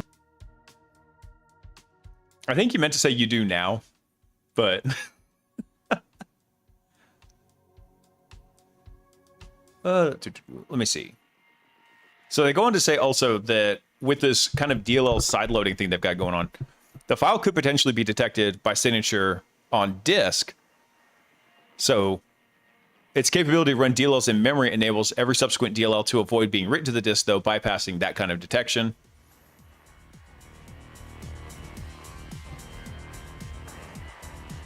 Oops, hold on. I missed something in here. So this persistent technique is used to evade EDRs by sidestepping behavioral detections, which monitor command line arguments for artifacts related to schedule tasks or to look for processes which execute schedule tasks.exe. Under the hood, COM interfaces typically talk to services via RPC or ALPC. Gotcha. Oh, sorry, I skipped a step here. because I accidentally scrolled off the screen. So that DLL itself, the task installs a scheduled task by leveraging COM interface, which enables Windows components to talk to each other directly. So by using a COM provider, the malware bypasses the need to invoke task scheduler via the command line. Cool. So after that DLL finishes execution, the data returned from this function is collected by Python by a Python thread started, and based on the comments in the code, it's likely this function was copied and pasted from another module. There were comments in the Python code? Bruh. Somebody put a lot of time and effort into this to do minor league stuff. leaving comments in the Python. Damn. So it set up a schedule task. Let's see. So we have the bait and wait. So after our emulator sent a fake response to the C2 indicating that the persistence module had run, we received nothing for over 12 hours. The C2 kept responding to our frequent check-in requests with success messages, but no further modules were sent. The next morning, around 8 a.m. Pacific time, the threat actor finally sent down a flurry of new modules, possibly indicating that they had manually selected our honeypot system for further activity. So the nature of these modules indicated their intent to pivot to a hands-on keyboard attack against our fake network. Nice. So now we have another module, the fish locker module. So the next module was something I'd personally never seen malware do, but it's something familiar to the old browser phishing techniques. So many years ago, it was possible to trigger a web browser to enter full screen mode via JavaScript, at which point you could simulate a fake login screen from the current web page. An email client, a bank website, or PayPal, whatever, the threat actor would probably do it. And this was typically done by injecting malicious JavaScript into a hacked website. Yeah, I remember those days. However, this feature was eventually removed due to the threat actors using it to hold the user's computer hostage with fake antivirus warnings and ransom notices. I'm so glad that shit got removed. So in this case, the malware gives that new technique a local twist. So the module is almost identical to the persistence module, except the DLL export changes the name of it. The DLL itself is an extremely elaborate GUI designed to mimic the Windows lock screen. Its intent is to trick the user into giving up their system login credentials, which the threat actor can then use to perform lateral movement within the network. Cool. Boop. Well, actually, does look pretty legit. Cool. So the fake lock screen is the first screenshot in each comparison. The clearest giveaway is the lack of background blur when the password prompt is focused. The rest of the hints appear because the code was designed to simulate Windows 11 lock screens, but our analysis system runs Windows 10. So the positioning of the current time and icons in the password box theme all closely resemble that of Windows 11. Ooh, that makes sense. I just show that you're not a lock screen, right? They're showing like, hey, you could just Alt-Tab out of this, right? So since the fake login prompt is actually just a full-screen borderless GUI application, you can still bring up Alt-Tab. Yeah. So while verifying the entered password via the Windows Authentication API is a trivial thing, the malware doesn't do that check. Therefore, the screen can be bypassed by entering anything you want into the password field.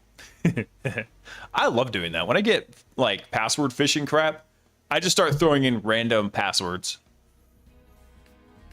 Let's see. So prior to our investigation, we were unable to find any reference to this technique being used locally by malware, only browser-based equivalents from over a decade ago. The lock screen phishing technique makes a lot more sense as it avoids the need to use heavily detected tools like Mimikatz to dump the user's password hash. And it provides the attacker with the user's raw password rather than the hash. Which, if you've got the hash, you can pretty much do a lot of things with it, but having like the actual password is usually king.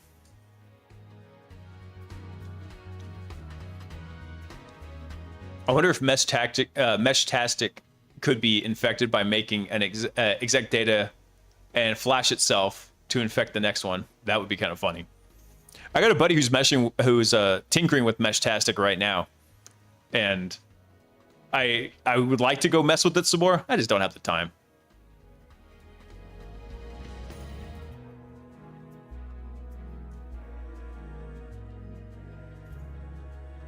The fake login screens are still a thing. I did that back in Windows 3.11 with Novel NetWare. Oh yeah, dude. Well, I mean, that's where it was kind of like the big deal, because back in the day, you remember, like, if you're old enough like me, like back in like the Windows 95 days, the browsers had this thing where they could go full screen, and you just get like all these horrendous pop-ups that would just go full screen, like, warning, your computer is infected with the virus. Please download and run this infection cleaner. Kind of crap. And it would basically just hold the computer hostage. And sometimes they were really persistent. So usually like your main option was just to reboot the computer. Times a social construct, just stop sleeping and going to work. I tried that, and my body firmly said, if you don't go to sleep, I will kill you. So I sleep, even though we've had this fight back and forth constantly since I was just a wee tiny baby hackermans. Yeah, my body eventually wins.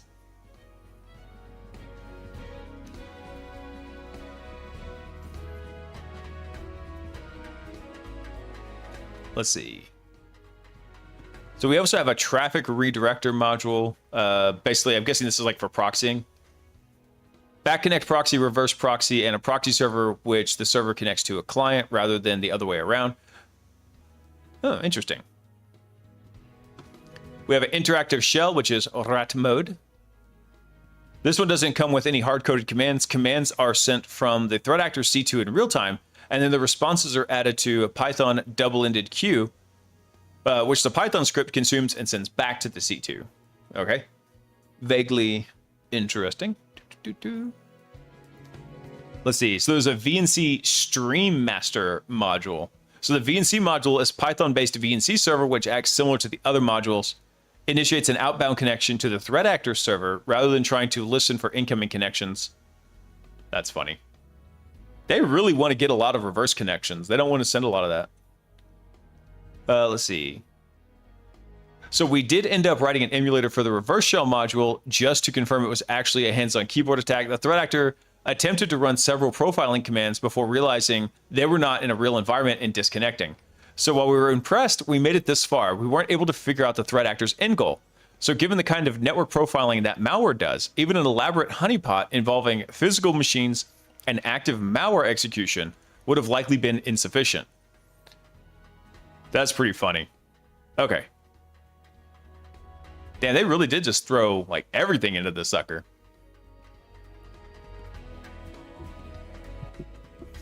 I made a screensaver for the computer lab I used to be in, showing a DOS disk formatting progress on server. Teacher ran and pulled the plug of it once. I was dismissed from class after that.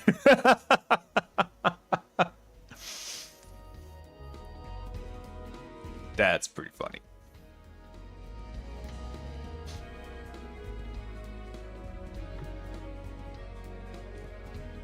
Also kept changing the locations of the keycaps on the keyboard. He was just a little hooligan, dude. Here, let me take a look at this one real quick. Hang on. I'm gonna move me over here, since this one seems to be right aligned and knowing. Let's see, what is this? So this was a zero-click grok data theft, cryptographic context injection attack leaks chat histories. And this is from adversa.ai. I'm not familiar with them. Let's see. What'd they say here? Attack technique we called cryptographic context injection works around guardrails and gets attacker commands processed in a trusted context by shipping those instructions as cryptographically secure ciphertext and including the model, inducing the model to decrypt them inside its own code execution runtime. This lets attackers steal data using the access the AI system has, or modifying the agent's behavior, which was demonstrated against Grok and Gemini. If they're doing what I think they're doing, this would probably also work against, like, I'm not sure against Claude, but I think it would also probably work against Codex.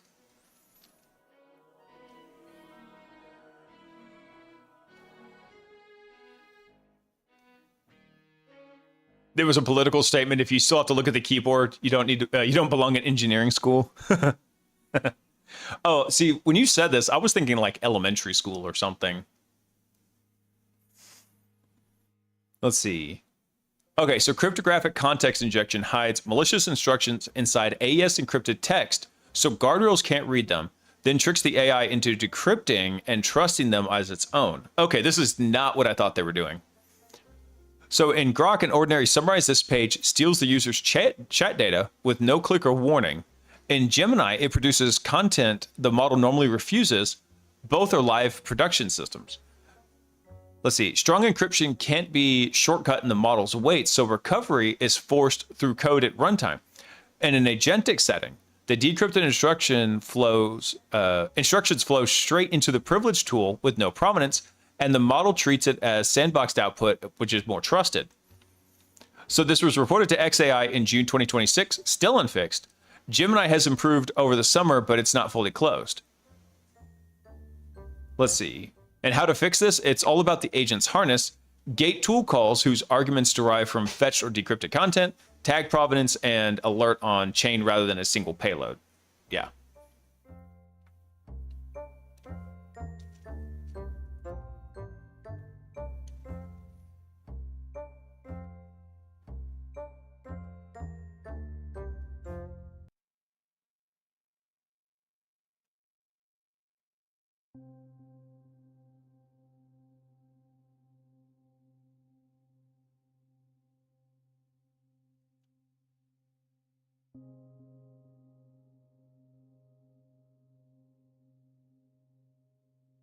Let's see. Sorry, guys. I was checking something over the chat.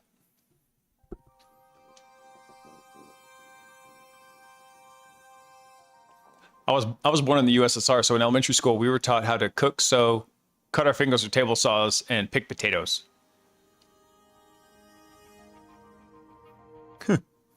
Hey, Andy, what's up, dude? Welcome in. Let's see. So I think I see what they're doing here. Hold on. I'm just going to read through the attack steps because I'm pretty sure I see where they're going with this. So an AI system processing untrusted input. So for example, an agent's instructed to act on an external web page, summarize it, and extract specific data. The page contains an encrypted JSON object along with decryption instructions, which are easy to implement with basic Python runtime and standard libraries. So static guardrails can't read that payload. Input filters classify the text, but they don't run it. The ciphertext is under a PB KDF2 derived key, stays opaque to a classifier, even though key material travels alongside it, because recovering the plain text requires executing that cipher. So the key is the distinction from the prior cipher-based evasion attacks. They rely on weak reversible schemas like substitutions, XORs, things like that, that the model can decode natively. Basically, like in the model weights, it can do it. Okay. So decryption materializes attacker instructions inside the trusted context. The model runs the decryption in a sandbox. The plaintext and the attacker's actual instructions now exist as the output of code the model just executed, rather than as untrusted external string from like a web page. The model trusts its own runtime output, and then that's the pivot. The model acts on what's in the sandbox, returns the program. Hold on. The model acts on what its sandbox returns, the way a program acts on its own internal state, not with the scrutiny it would apply to an untrusted user message or fetched web content. Yep. Let's see.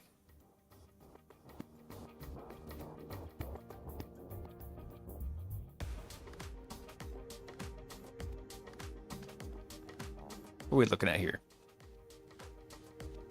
Yeah, the closest classical analogy to this is a SQL injection. Sorry, I'm getting distracted by other stuff happening. A system that fails to distinguish its own trusted query from an attacker-supplied data flow. Okay, so basically what they're looking at here, this is kind of cool. Hang on, let me clear this up. So whenever you're processing data, right, you have to remember, at least when you're processing stuff with a model, right, you've got basically everything that's being sent into the model. Yeah, this big chunk of stuff, right? So this is your model input right here. And then everything goes through, hold on, what am I doing here? Everything goes through that LLM, matrix multiplication happens, and then finally you get your output back over here. So there's our output, just like this. Output. Hey, Dika, thanks for coming online, man. Hang on, let me move this around back to where I originally was. Boop. There we go.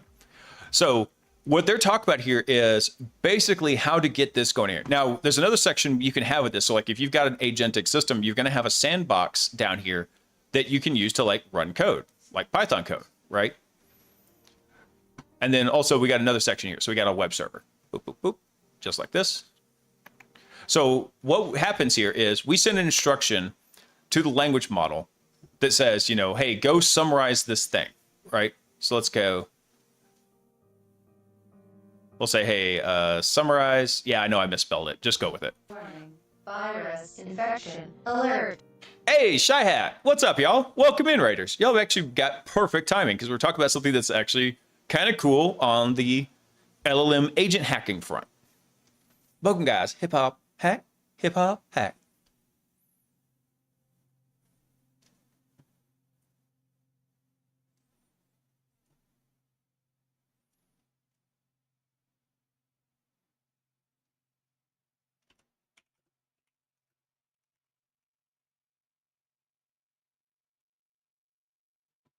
Let's see. You have to go correct that slipper battling. There you go. Summer size. I just really messed that up, didn't I? Yeah, welcome in, Raiders. Sorry, it's been a very, very ADD kind of night. We had some fun stories that we were covering, but yeah. So basically, what we're looking at is a way to smuggle instructions encrypted from a website into a language model to get it to execute in a sandbox with a very basic, simple decryption, and then spit it back out to us. Oh, Andy, thanks for coming online, man. Hold on, there was another one in there. Stoic Booty. And Kevin, thank y'all for coming online, Stoic Booty. I agree with y'all. Reading some of the usernames is one of my favorite parts. Welcome in, guys. Okay, let me back this train up just a tiny bit so we can look at this. So what happened here was, so let's say you're running, in this case they specifically are picking on Grok here. So in Grok, let's say you send an instruction from your input that says, hey, go summarize this page, right? Summarize right here. Boop, boop, boop. Let's see. Also, Cowboy, thanks for coming online, man. So let's say this is the first instruction that you send, right? Sorry, turn that off. So you send this summarize instruction. Language model gets that, it makes some tool calls. It goes and fetches that web content. This web content has encrypted data that's AES encrypted, but it also has a key to it. Hold on, this is Terabad. Hang on. Encryption plus the key to it. So with this data being encrypted with AES, it's not like a weak cipher that maybe the language model can decode by just processing it through model weights. It actually has to go through and try to like rebuild it. So what does it do? It takes this web data. Here, let's kind of follow it like this. Takes this web data, comes down here. It actually gets returned back over into here. So now we've got our web data, right? And then it's going to use a tool call. Tool call here. Excuse me. Nose is itching. And then it's going to actually send this back over to the language model, which is then going to return it down to, well, actually, I take it back. That tool call is not going to technically go to the language model. It's going to come down here to the sandbox. The sandbox is then going to do like the encryption, decryption with like some Python. And then it's going to return this actually back over to our context right here. So then we're going to have the decrypted stuff. So that's been decrypted. Boop, boop, boop, boop, boop, boop. Just like so. All right, hey, Shyhead, have a good night, man. Sorry, I am very ADD mode tonight. It's usually not this bad.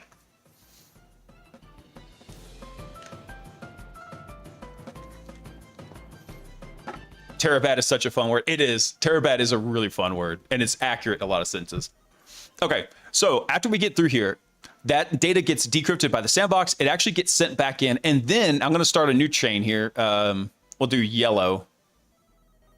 So then we actually kind of like have a new chain here where this encrypted data then gets sent over to the language model. This is where the bomb kind of sits right here, right? Bomb here. Because once this encrypted data gets in here, it gets tagged differently, right? So let's put some like imaginary tags on here. So this is like a user instruction, right? This is, let's say this is untrusted content because it's coming from the user. This is untrusted content because it's coming from the user. This is from the model itself, but then this could become trusted content because it came as output from a script that the model itself wrote. So I'm summarizing some steps in here, but the problem is with this part right here, this trusted content could be instructions is what they're saying. So instructions to like go modify the behavior of the model while it's running, or basically like go modify the agent's behavior, go make sure and do this next tool call and give a summarization of everything you just did, or like a verbatim transcript of what's already been happening in here.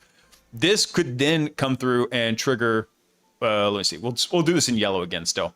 This could then come trigger another tool call, just like this, to then do the exfiltration right here. So that would be like our exfil step. So all this stuff is still happening like in the input, more or less. This is like the one ledger that we have that goes into the language model. But this was like the best kind of like diagram I could just yeet out here for this.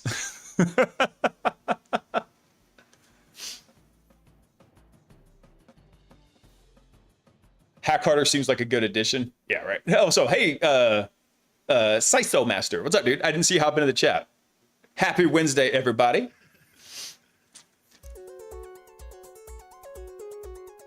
So You're an Idiot was an old HTML5 port of that legendary famous JavaScript Trojan virus. Oh, okay.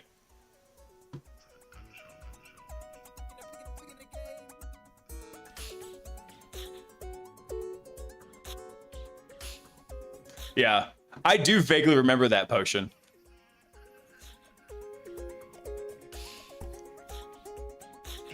I did the whole hip hop thing. I'm sorry, man. I missed it. Like I said, I apologize. I'm trying to keep track of the chat. I'm in massive distraction mode right now. Free the potion. Okay, so this actually seemed kind of cool here. Let me see if they give any more context on like what they were doing with this. Not really. This is essentially like basically a smuggled, fancy, indirect prompt injection is what's happening here. Hold on, I gotta know what I gotta see, what are they doing, saying the defenders should do? Because I kind of doubt this. Quarantine untrusted content in a context with no tools and no credentials. So that would be a neat trick, because how are you gonna, I mean, no credentials, yes, that should just be a gimme, but how are you gonna get untrusted content if you don't have something that's got like no tools to it, right? Let's see, gate irreversible or outbound actions, capture per session tool traces. Let's see, alert on the sequence, not the payload. I mean, that's cybersecurity 101. Make context provenance a procurement requirement. What?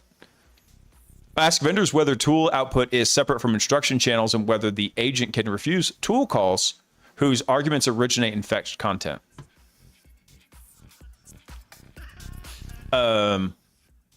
That would be a neat trick, because for the most part, I don't know of a single agent harness. Now, granted, there's a lot of tool smearing. Yes, Echo 23. We're going to Echo 23 in this case.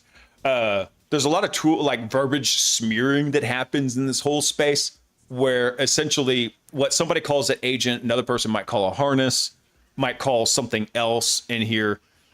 For me personally, the way I break this down is an agent is a combination of a model and a harness, right? Codex is a harness. Claude Code is a harness. Pi is a harness. Hermes is a harness. They do not become agents until you connect them to a model in some way. Shut up, baby. I know it. And so this is why I think that this term agent is kind of weird. But so they want to say, like, can the agent refuse tool calls from an argument originating outside and fetched content? I mean, that's a pretty big ask right there. Anyway, okay. This was less interesting than I thought it was going to be, but also still interesting in its own right. I thought they were doing something with how the tokens, like so whatever these language models are doing, thinking, you still have to be able to like track the thinking, what's happening. So what these model providers will do is they'll encrypt those thinking tokens and then send that to you, and you get a copy of the encrypted thinking tokens, but obviously you have no key.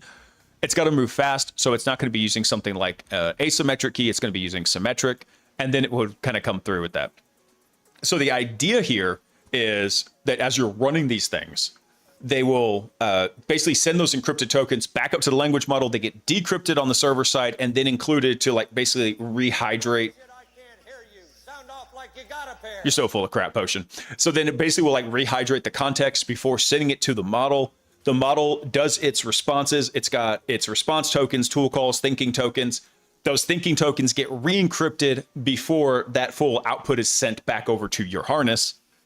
And that's what I thought they were doing. Because there's a neat trick you can do where you can go pull those encrypted thinking tokens from one chat, take them over to another, and it's still the same key that's being used. So basically you can like do thinking token injection into the context. I thought that's what they were doing here. I was wrong. This is still interesting though. I like it. Let's see. What else do we have queued up for tonight? Red Sun. Actually, yes. I want to take a look at this because I would like to see some more Windows stuff. I'm quite literally just like, can I find any non-AI stuff to talk about some days? Actually, hang on one sec, guys. I do need to run to the bathroom. Give me one sec. I'll be right back.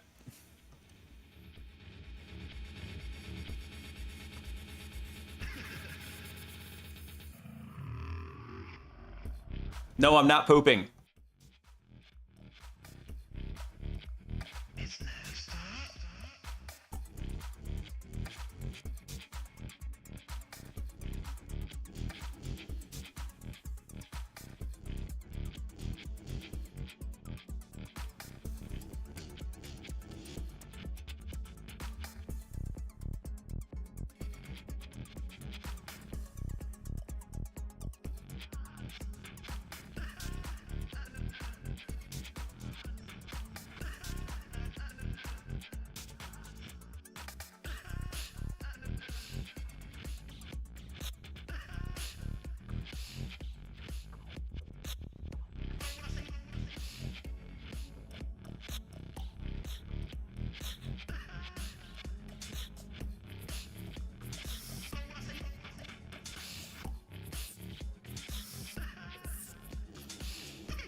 All right, I'm back.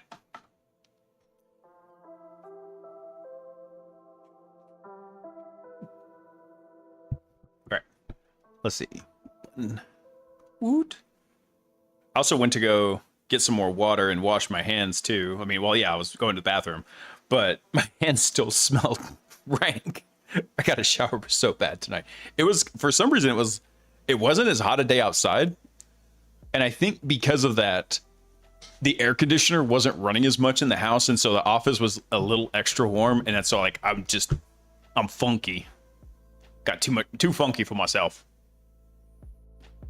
Did you ever finish that AI module that completes Hack the Box challenges? So that was the original Hackbot, Andy. And that one I have largely just let go into the bit bucket in the sky. But I do have another one I'm working on now called Dixie Flatline. And I actually just was talking with a coworker earlier today about the DeepSeek harness. And it is so modular that I'm thinking about actually switching from Pi, even though I really like the Pi agent harness, right? I'm thinking about going to look at maybe switching off of that over to the DeepSeek harness, basically fork it, strip out a bunch of the junk that I don't want, and then use that as the basis for it. Because it is so modular, it's really easy to go customize like the interface. I can customize like the agent execution loop and a bunch of other things in there.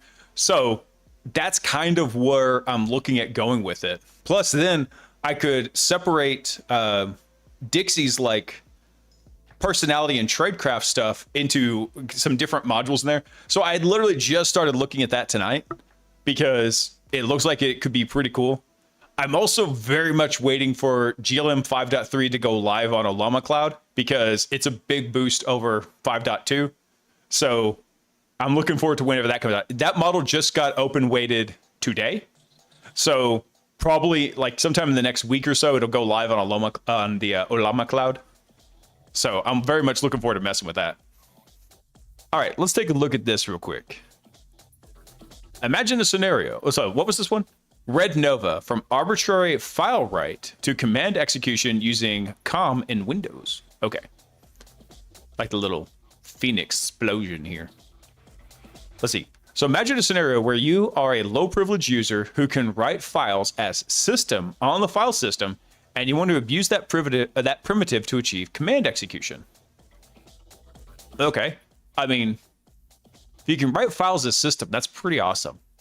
So on top of that, you want to do it all from a single executable. You just drop one binary and immediately achieve command execution with no user interactions required.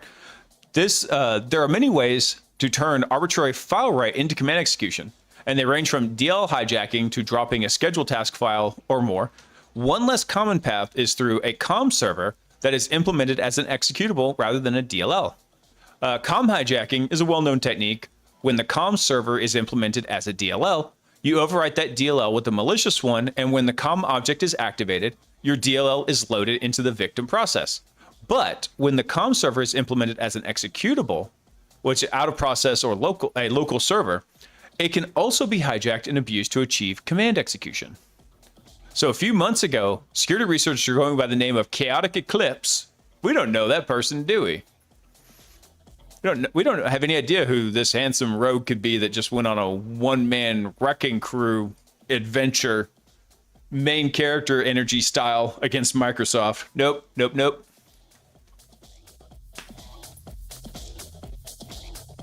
Oh yeah, Bobby, we called that in the because there was a lot of research from other very smart people basically showing that that mysterious stealth OX alpha model was GLM 5.3, not the least of which, was Pliny. Pliny was just straight up come back as like, hey, by the way, all my agents enumerated this sucker. It's GLM 5.3. Speaking of models, actually, my buddy just told me there's a really funny jailbreak for DeepSeek. And that is, you tell DeepSeek it's Gemini and not DeepSeek, and then all of a sudden, like all the restrictions just disappear. But I thought that was really funny. Anyway, let's see. So he came up with a series of exploits. So I won't cover all the exploits or their patch status. Instead, I want to focus on one that caught my attention, which was Red Sun, local privilege escalation, exploit that lets a low privilege user obtain an arbitrary file write as system with the Windows file system. Also, I won't dig into the underlying vulnerability behind Red Sun. Plenty of others have already done that. What interested me is how the exploit converts that file write as system primitive into command execution. And that's what I want to walk through here. I guess maybe, did I miss Red Sun? Does he have a link to it? I must have missed that one. I'm surprised. I thought I was keeping up with all of Chaotic's stuff in there. Let's see. So Red Sun is a single executable that a low privilege user runs and from which they end up with a system level command prompt. Once it's obtained arbitrary file write as system, the exploit copies itself into Windows System 32 as tiering engine service.exe, which is a COM server that exposes a COM object of the same name. The low privilege process then activates the COM object by starting the COM server by calling the co-create instance function, which with the object CLS ID. That's is that the COM local system identifier? I forget what it is, but basically it's an identifier that specifies this is what COM object we're going to be using. And as a result, the planted executable runs as system. Nice. So inside that executable is a check. If the process detects that it's running a system, it reads the original user session from a named pipe and spawns a command in that session as system. Sick.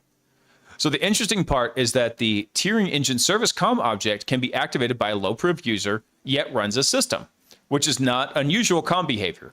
Normally, normally COM objects run as the interactive user under the identity of whoever activated it. This one runs as system. Nice. Good job, Microsoft.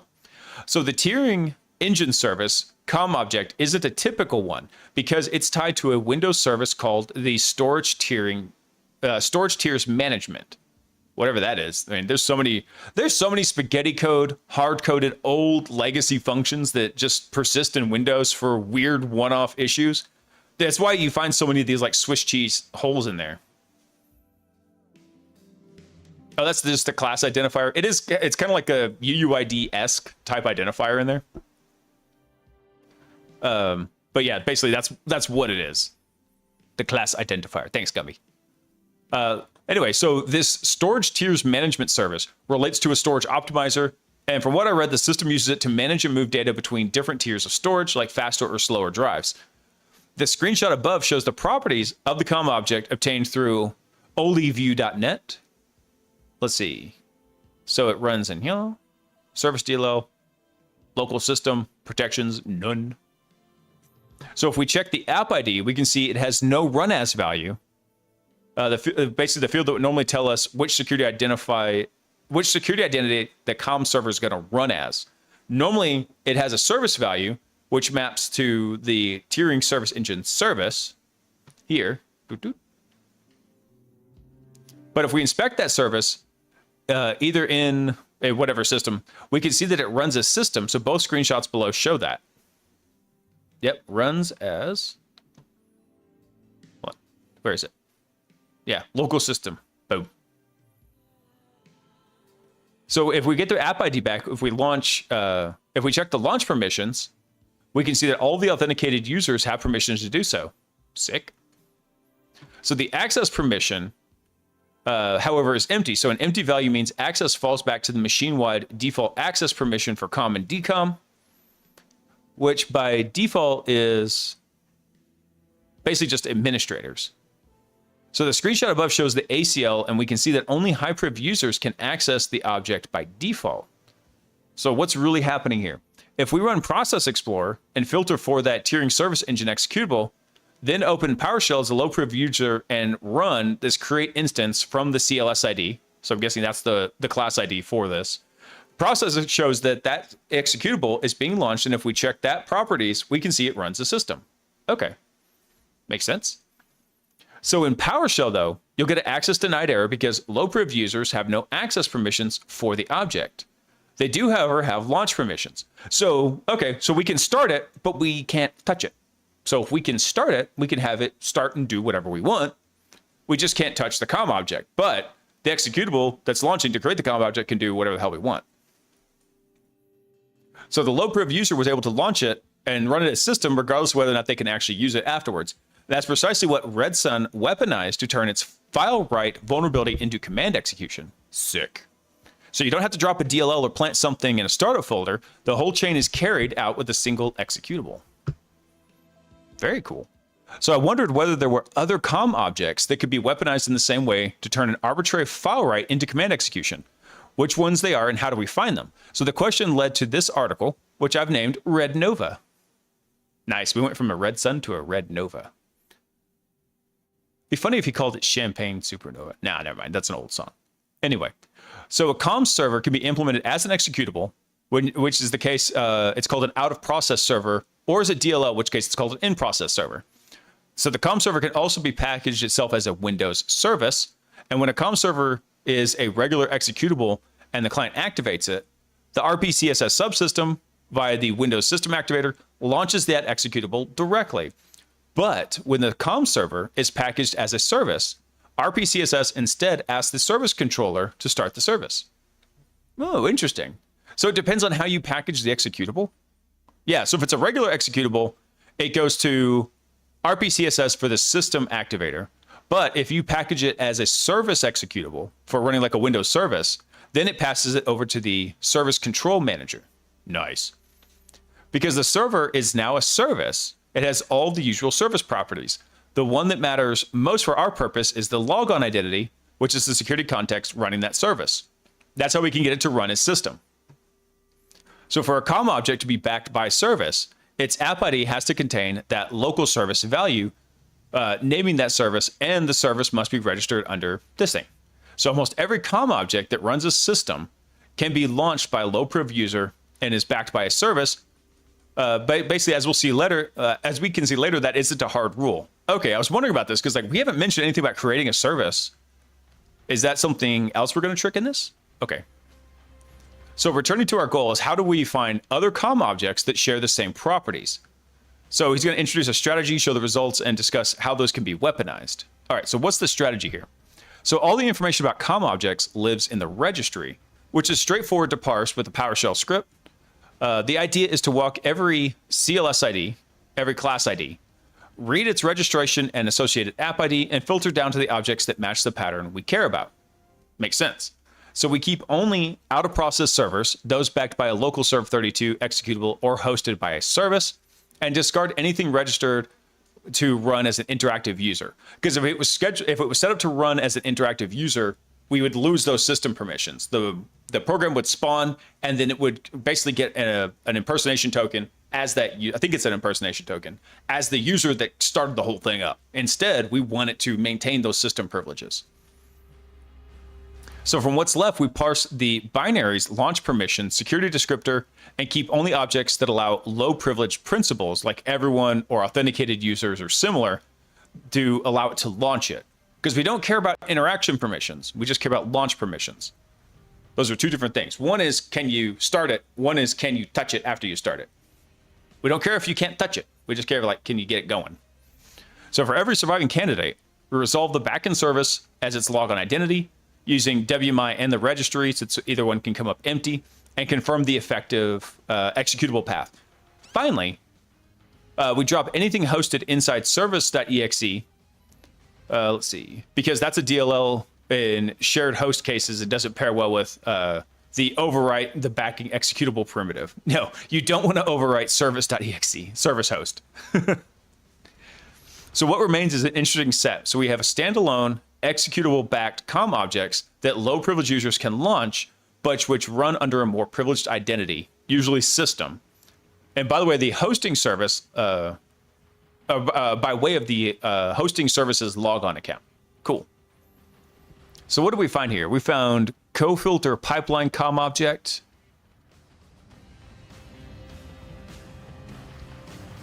Let's see. So it looks like it meets all the criteria in here. So this would be something like System32 print filter pipeline service. If we check the app ID, we can see the COM object is not packaged as a service. However, it runs under the identity of local service account for some unknown reason. So that's that decoupling he was talking about earlier. Typically, it's bundled with a service and with a service and some a service binary and like a Windows service in there. Hang on a sec. I'm still tweaking the audio settings since I got the new setup going, so let me know if that sounds any better.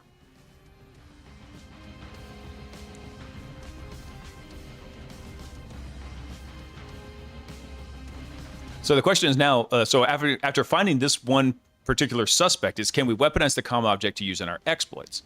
So the tricky part here is that the COM object allows low privilege users to execute code in that context as system.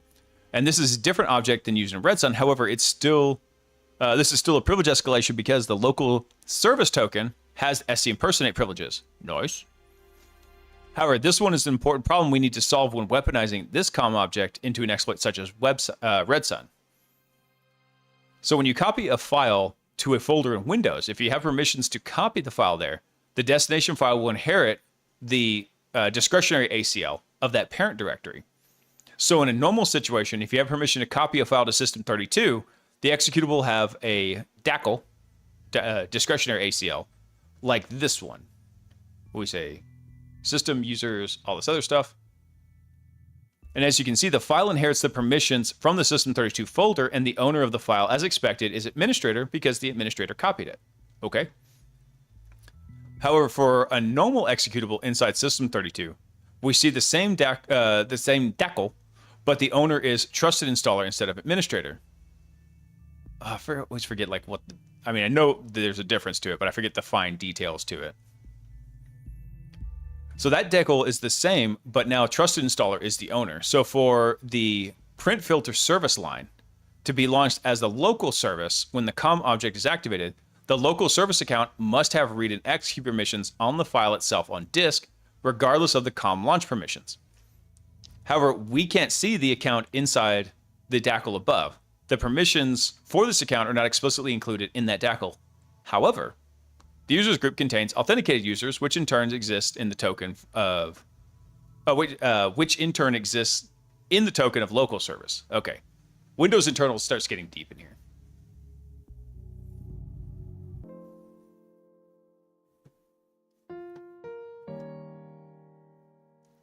All right, hold on, let me check this next part here. So when the Red Sun exploit copies that exploit to System32, it replaces the legit executable.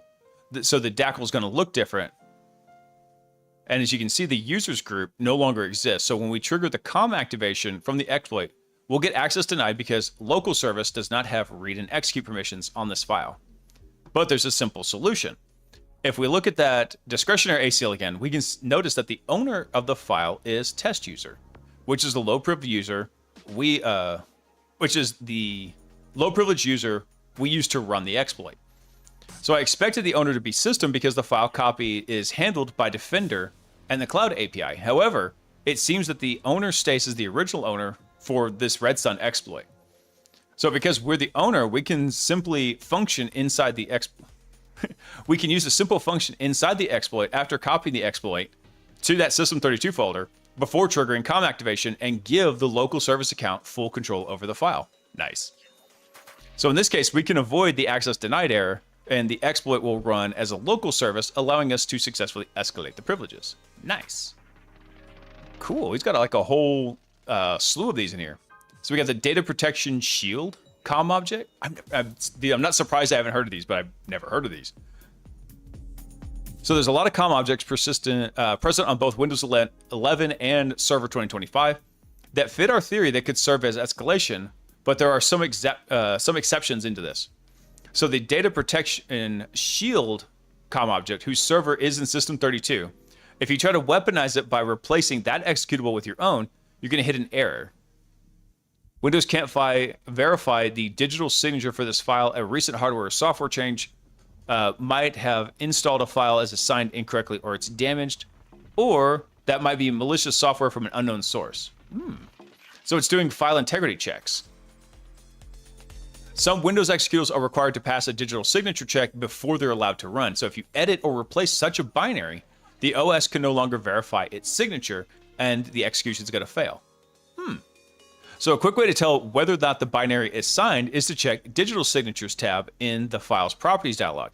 If the tab is present, the file carries a signature. So let's see. So in this case, what he's looking at is he's looking at the Digital Signature tab right here.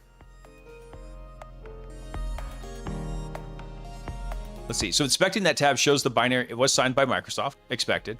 So this object isn't the only one protected this way. Many of the objects in the script's results share that same property. They can't be weaponized by replacing their backing executable.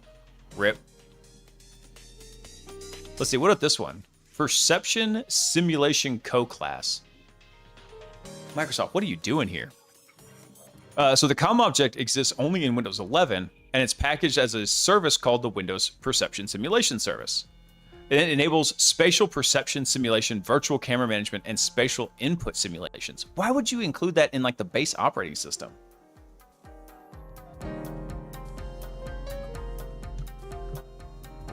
So everything looks good on it.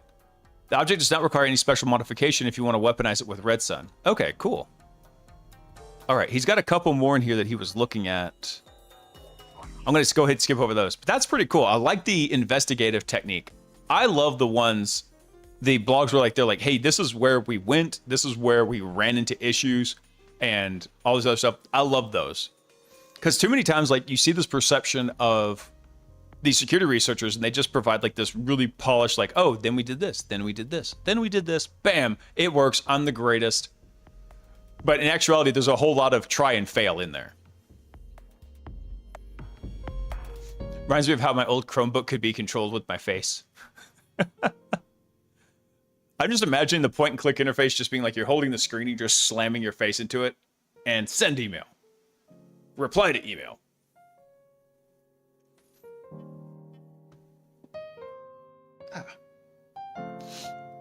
Let's see. What is this one here? You could wink to control it. That's kind of wild. I would prefer not to. Unless you wanted to like have a distress code to like you blink 5 times, but then like you just get dry eye and then your Chromebook like self encrypts and deletes the key. All right, so this one is from Akaido, which I like their blog. They do really cool stuff. So we burned 11.7 billion tokens to find the best cyber AI model. Let's see. We did this to benchmark cyber capabilities of 10 AI models with 3 attempts each, given 32 fresh off-the-shelf vulns to rediscover. Oh, they're doing vuln discovery. Man, that's cool. But I was like hoping that like they actually like give it a cyber range to go hack through. Let's see. So this is an evolution of the earlier known CVE benchmark with a fresh, harder data set, more models, and a closer look at what they find and how reliably they find it, and also some of their quirks and trade-offs. So with this, we added GLM 5.3, DeepSeek V4 Pro, Snapshot 0813, DeepSeek V4 Flash, Snapshot 0731, Quinn 3.8 Max, Kimi K3, and Grok 4.6. Nice.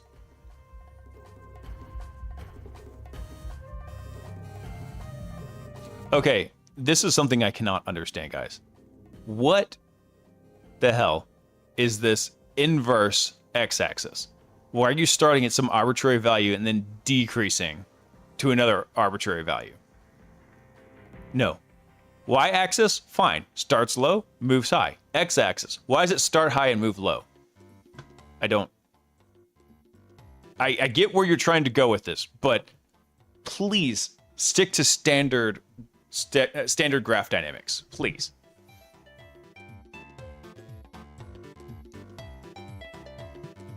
Yeah, you could like blink out Morse code, Chris. That would be funny. Help. Send help. Hold on, what is this link you're sending, Potion?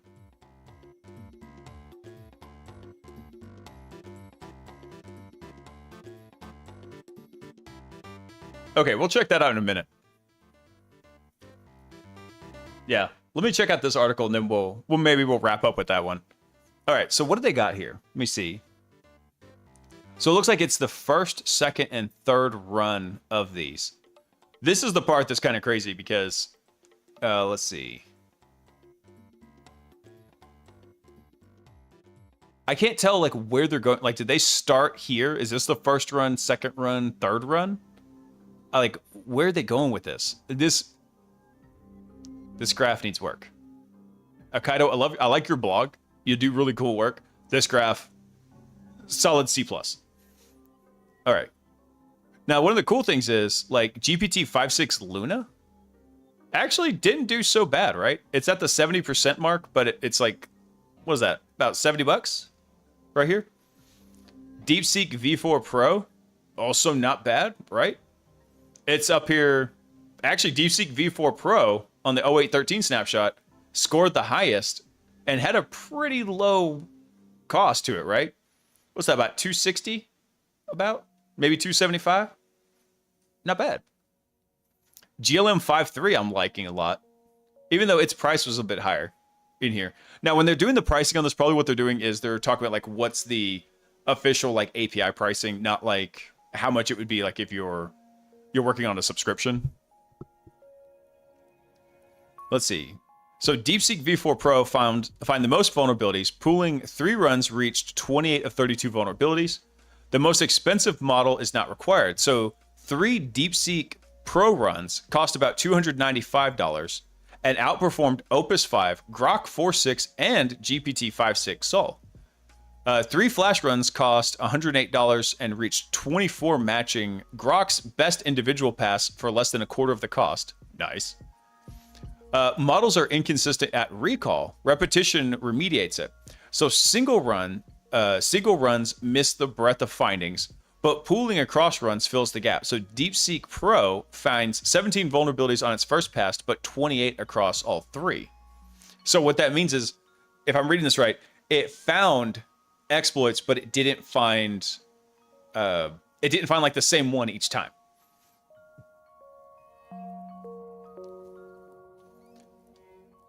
Let's see. Open source models can now perform on level with frontiers. Yeah, we've been seeing a lot of that. The price of cheap coverage is noise. So the open models caught up with the frontier at much cheaper rates, but also produced the most false leads for the pipeline to reject. Let's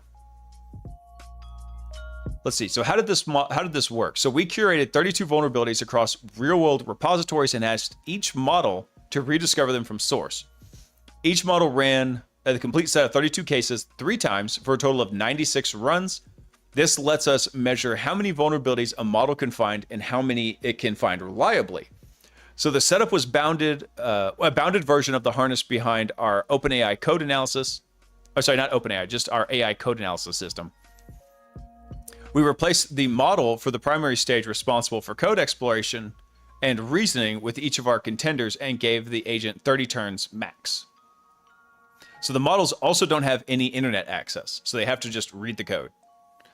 So we were careful about dataset freshness. The 32 vulns were selected from recently disclosed CVEs to reduce the chance that the models had already seen the vulnerability, had seen a write-up or a patch during training.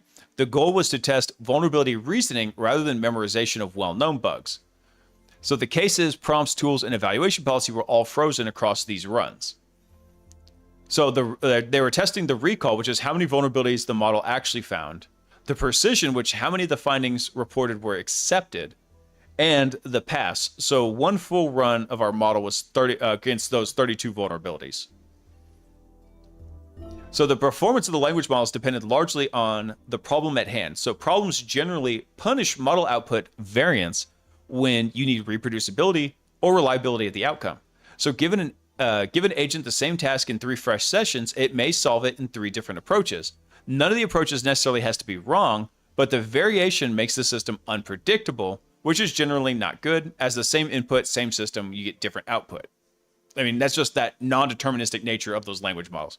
That vulnerability discovered in such a problem, though, can actually make this property of LLMs work for you rather than against you. Fundamentally, it's a search space problem, and the search problems can benefit from this variance. So in security audits, pooling the results of multiple runs can, as you'll see, lead to better outcomes. Model inconsistency also creates a diversity, which can then potentially create better recall. So if one run finds bugs that another misses, you can keep both. True. So DeepSeek Pro found 17 vulnerabilities in its first pass, and if that were the only run, that would be the final result. But its second and third runs found vulnerabilities the earlier ones had missed. So pool all 3 together, and DeepSeek reached 28 out of 32, taking the crown in the benchmark. Same thing happened elsewhere too. Quinn went from 19 in its first pass to 26 being pooled. Kimi went from 17 to 25. Grok went from 24 to 26. Actually, that's kind of interesting because that means Grok has more or less random variance in what it's doing. It's basically, if you think about it, it's getting a lot more consistent performance, because if there was a lot of variability, then you would start with, let's go back up here to the graph, right? So how much did it solve across these 3 runs? Okay, so this is where it started. This is where it's ending. I'm guessing this is the cumulative price across those 3 runs, right? So if we look at the slope of this curve, right? If the slope of this curve was like, I'm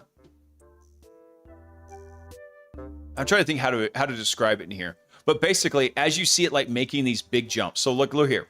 This was the first run with DeepSeek V4 Pro. This is the second run. So it went from a roughly 57% completion up to about 78, right? So you're talking like a 20% boost in here, and like what it found being different, right? So you take all the stuff it found in the first run, all the stuff it found in the second run, yeet those out, and basically you see like what's the difference between the two in there. So it found additional items in here. Doesn't mean it found all the same ones that were in here. It just found different ones. So this is the aggregate collection of like how much it solved, right? So as you're running it, it's got this kind of like diversity of models in here. So hold on, where's Grok? Because it was Grok 4.6, I think they said that it didn't really change very much, right? But actually, you see that in a couple of these other ones too. So like 5.6 Sol, that kind of like slope line tells you like what's the change in the models. Oh, disclosure. What's up, dude? What's going on, man? Crashing the buffer. Welcome in, dude. Hey, Ken, what's up, dude? So which of these, especially on the open source side, are best at not throwing up guardrails when doing our kind of work? So actually, I've been having a lot of success with GLM 5.2, Ken. Even though I'm using it like, so we were using GLM 5.2 as the primary model for when testing the previous version of Dixie Flatline, right? It had no problem going through and like just trying to like figure out exploits and do them. It had zero issues with it. I didn't see one security guardrail come up, and it solved a lot of systems over on Hack the Box. But at the same time, it also knows that it's operating in a CTF environment. So that also could be a potential jailbreak there. It's like, oh yeah, by the way, all this is cool. We're just doing a CTF. It's fine. Yeah, this is totally cool. Oh yeah, to get the flag, you've got to go get a system shell on this Windows domain controller. Yeah. Go forth, and it might just do it, right? So I haven't really seen GLM 5.2 throw up many blockers or any blockers really. Its biggest issue was it kept forgetting what it was doing and like running in circles, which you could solve with effective harness engineering, which is what I'm trying to do with it now. On the other side, my buddy was just telling me, and I mentioned it probably before you came in, that he's testing what was it? He actually has, I'm so jealous. He's got 2 DGX Sparks that he's running. So he's running a local copy at home of DeepSeek V4 Pro, I think. One of the DeepSeek models. And the jailbreak for that model was actually really simple. He said, you just tell the model that it's not DeepSeek, but it's Gemini. And then all of a sudden, it just doesn't give a shit anymore. So jailbreaking, not that difficult really these days.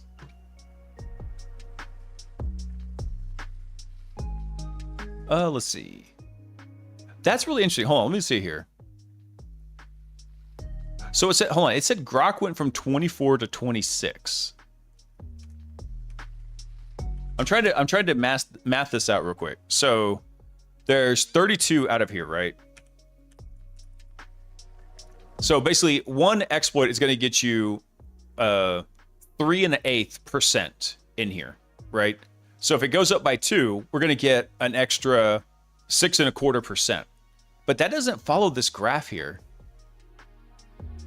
Because when I look at this, yeah, hold on. They said Grok went from 24 to 26. Maybe this was just on the second run. Okay, no, here we go. So CVE's found first run versus all 3. I'm curious about this. No, it literally just went from 24 to 26, right? So if it went to 26, that should be 81 1/8%.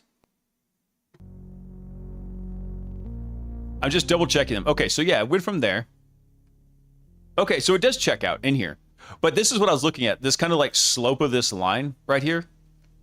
It doesn't really necessarily match though, because we're talking about, we have a price component to this. I think if we went through and redid this, like how much it found first run versus second run versus third run, and then you looked at like, what's the slope of this line? You could kind of tell what was the variance of it. Like, so for example, GPT-5.6, it went from 70% to 75%. So it's got that kind of similar consistent performance to Grok, and kind of the same thing with Opus 5 right here. So these three primary frontier models, they're more predictable. Never used GLM. I like GLM. No, so what I'm saying here is, so look at this one right here. 5.6 Luna, V4 Flash, Pro. See how all these like have these massive leaps as they're coming through here, right? It looks like, did they do? No, it's just these two lines overlap, so it looks a little bit funny. See how they've got these big jumps, right? From first to second to third run. This is the cumulative total of CVEs that it found. Those big jumps actually indicate that the model is trying more diverse, basically solutions space searches. That's the term I'm trying to look for. But if you look at what 5.6 saw, Grok 4.6, and Opus 5 are doing, see how it's this relatively kind of like flat line in here? Same thing for 5.6 Terra right here. It went from about 60% to about 68%, right? So it's tracking right in there too. How much did Terra get? Hang on. Yeah, Terra only went up by 2. So actually, this is a better way to look at this. Gumby, you're right on the bar graph here. DeepSeek V4 Pro went from 17 to a total of 28. Kimi went from 17 to 25. So if you look at this this difference here, it kind of tells you which ones have the most structured, predictable approach, right? The models have been tuned to kind of prefer a particular search space algorithm, more or less. Whereas these models up here, they search more widely. And in that case, like when you're trying to find solutions to these kind of things, can be a real big benefit. Okay, that's pretty sick. Sorry, I know the math nerd is coming out in me. This one was CVEs found in the first run versus all 3 runs. This one, I thought it was just the first 2. No, this was first run versus the aggregate of all 3 in here. Now, this is wild that DeepSeek V4 Pro took the top spot over all 3 runs versus this. Now, but also you have to look at a difference here, right? If you only had 1 run to do, right, it's like one and done to get it, then Opus, Grok, GLM 5.3, these ones all did a really good job. I would like to have seen GLM 5.2 on here. I'd be curious to see like how it differed from 5.2 and 5.3.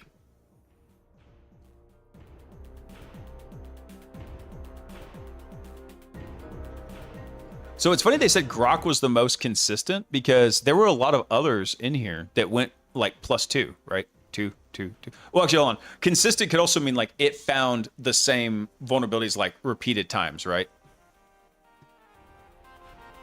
So DeepSeek found the most, but not very consistently from one run to the next. Across 3 runs, it eventually reached 28 total out of 32, but only 10 of those were found in every run. Grok was more conservative. It found slightly fewer vulns at 26. So it found 2 less here. But what it did find something, it was much more likely to find it again. So it found 21 CVEs in all 3 runs, making it the most consistent model we tested, surpassing all the other frontiers. Which is so wild because everybody thought Grok was going to be like the really off-the-wall one. Opus 5 found 26 of 32 and recorded the strongest individual pass at 25. And it constantly found 15 across all 3 runs. Or, sorry, 19 across all 3 runs. Opus solved 25, and it had the same 19 case consistency and produced some of the cleanest reports. Interesting.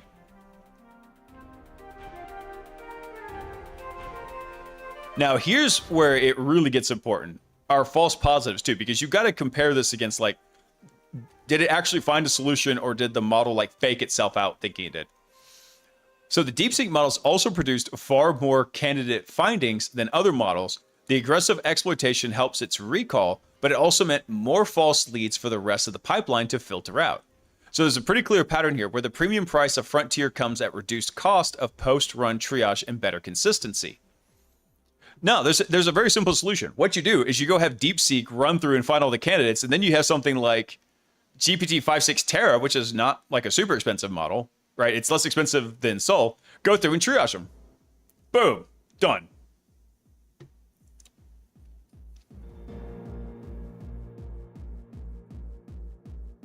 They need to run each a different shade so you can see the improvement of each run. That would have been nice, yeah.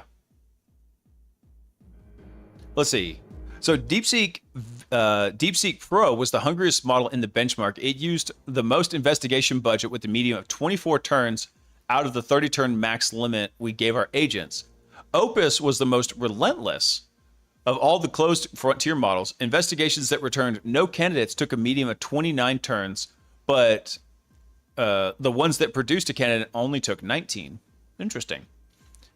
Sol, GPT-5.6 Sol averaged 27.4 candidate issues per investigation and produced some of the cleanest reasoning findings we saw, usually keeping the path from attacker-controlled input to security impact easy to follow. Cool. Quinn. Phew. This model had CVE deja vu. In 95 of 96 run traces, after recognizing the codebase, it spent turns contemplating on older, previously disclosed CVEs in the codebase from its training knowledge. Those vulnerabilities were already patched in the version of the source we benchmarked, and on so most of the time was wasted investigation budget before eventually returned to the code reasoning. And that's a big issue too, right? Like if it's going to sit there and try to like burn time opining, that's the. I don't know what you're referencing, Potion. I don't. I get most references. One of my buddies I used to work with, the same guy, the red-bearded pearl pirate, he and I were constantly like making references at work. He was actually really sad whenever I left for my current job because he's like, dude, nobody's gonna get my 80 pop culture references now. I'm like, sorry, bro. It's okay. I text him like every day. Let's see. GLM closed the frontier gap. Yeah, this is what I was kind of looking at. Is like GLM was GLM 5.3. I'm so excited for this to come out on the Llama Cloud. Look at this. It's right here. Yeah, it's like right here on par. Pretty damn close. It's like splitting the difference between Sol, Grok, and Opus, right? And it's a fifth of the cost.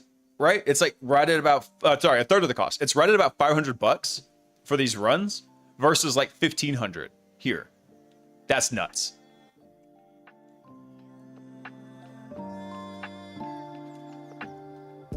Which model should we hire? Let's see.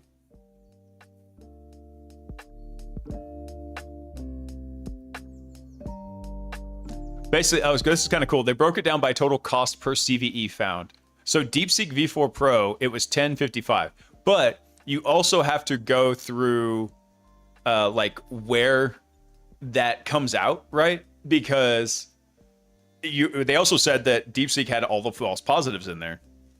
I was actually really surprised at 5.6 Luna. That's the small version in the latest 5.6 like line. $3.26. That's pretty cool. I'm really good at obscure cult movies. Yeah, those are the kind of jokes that are always making it work. Let's see.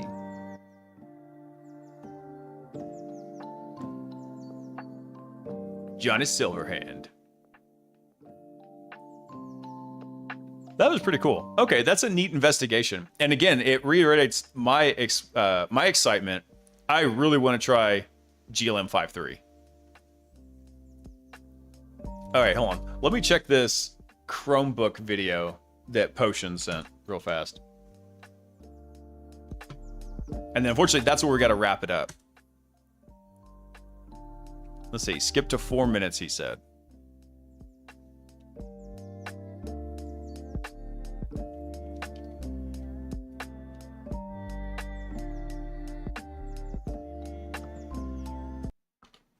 Here we go. Let's see if this comes through okay. it makes a lot more sense to turn off acceleration. Again, all these things are here so that you can try them out and see which one works best for you if you need to use this feature. Okay, finally, there are actually some shortcuts that you can leverage. And forgive me if the cursor jumps around. I have to leave the feature turned on, obviously, to turn this on. So I'm going to try to keep my head nice and still here. But here at the bottom, under Actions, you can set some different actions based on different facial movements. And so pause or resume, face control, reset cursor to center could probably be really helpful, I think. So you could set something for that. But I'm going to go with... It'd be cool, like, for the pause and resume, if you could just be like, "Sup, Chromebook? Sup?"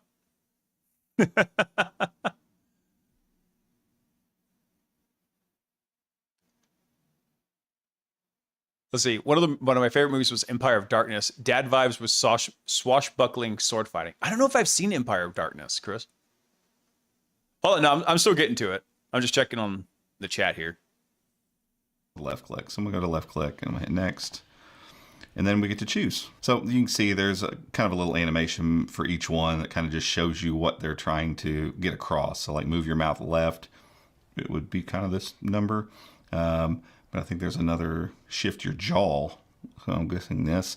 Again, I didn't have a whole lot of luck with all of these because I don't know if I'm just not expressive enough to pull them off. But we have some squinting. So I like raise eyebrows. Let's do that one. Let's do raise eyebrows.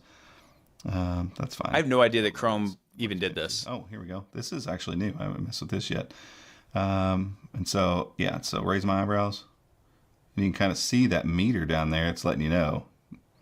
I'm not quite there, so I need to change my threshold. This is fantastic. So this might work way better than last time I used this. Imagine setting that really low just to like troll somebody. So imagine like you did the raise eyebrows and you set the detection threshold really low, and it just like the action it triggers is like lock the Chromebook, and then I'm seeing trolling potential in this. This is cool. I feel like I'm really having to work to get it to go though, so I'm gonna turn down just a little bit more. There we go.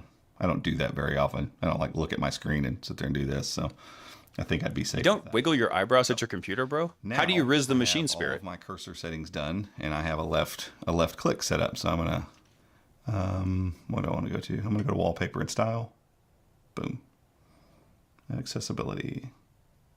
Accounts. You know what actually would be kind of cool with this potion is like if you had an eye tracker. Oh man, dude, my buddy sent me this video earlier. This guy was playing like one of those Korean dating sims, I think, or is it Japanese dating sim? It's like, you know, like one of those like harem style ones. But bro was playing it on stream with an eye tracker, and it's like, yeah, you knew exactly where he was looking each time. All right, that's kind of wild. I had never seen that kind of control in there before. All right, guys. Unfortunately, that is where I need to wrap it up. Do not hate me for this. There will probably not be a Saturday stream because we're having a big family reunion Saturday, and I don't know how late it's going to run. I'm going to stream Friday night. I do not know if there will be a Saturday night stream. So I owe you more makeup streams anyway. So I'm gonna do a Friday night stream. I don't know if we're gonna do hacking. We probably will because I've been having so much fun inside of the Hack Smarter ranges. Tyler's hit me up like, dude, would you be considering making a range for us? I was like, I'll think about it. That's a big time commitment. Also, Logic Gate, thanks for coming online, man. I don't know if the alert played or not. I hope it did. So I'm going to stream Friday, just in case I can't make it Saturday. If I can make it Saturday, we'll stream then too, right? Because I owe you guys, I don't know, like 4 or 5 makeup streams, and I'm only like 1 down on that. So I'm trying to get the stream debt down, right? We're trying to pay down the stream debt. So I'll let you know. I'll put up messages. Discord, there will be, the go live messages. If I cannot make it Saturday, I'll throw one up in there at least an hour beforehand, if I remember. I promise I will. But let me go see, who do we got over on InfoSec streams? Let's see. Oop. Just us, lowly late night hackers. That's all right. We can find somebody else to go raid out to. Let's go see. Who do we have? that's interesting right now. Let's see. Shindigs is on. He's doing game features in Godot, or if you're fancy, Godot.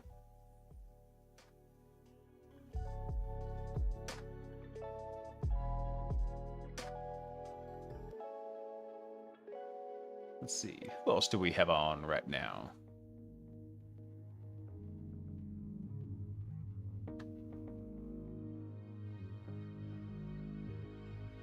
Wait, CyberDoc is on. How come he's not showing up on here? Might have missed it sometimes. Even though GoPro finally went and fixed InfoSec streams, occasionally it still misses like who's live right now.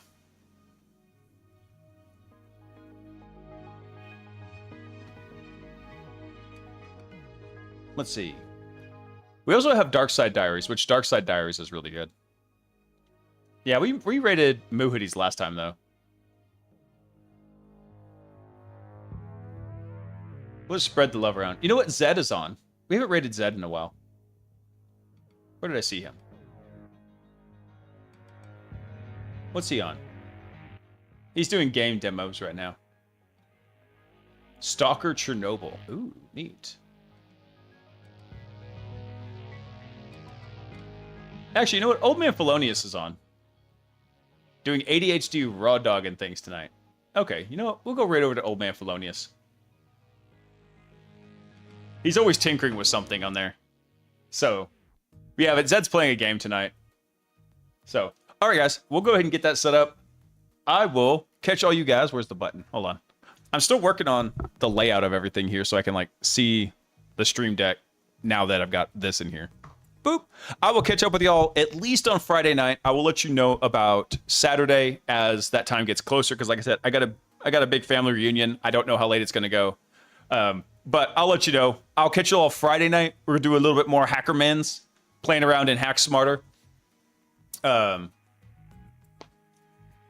Shark G. Nah, we'll just go ahead and raid over to Old Man Felonious.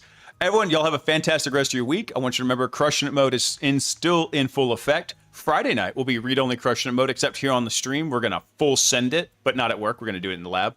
So I will catch all y'all Friday night. I want y'all to have an awesome rest of your week. Keep Crushing It mode on. And I want y'all to remember one very important thing, and that is I love you. Peace.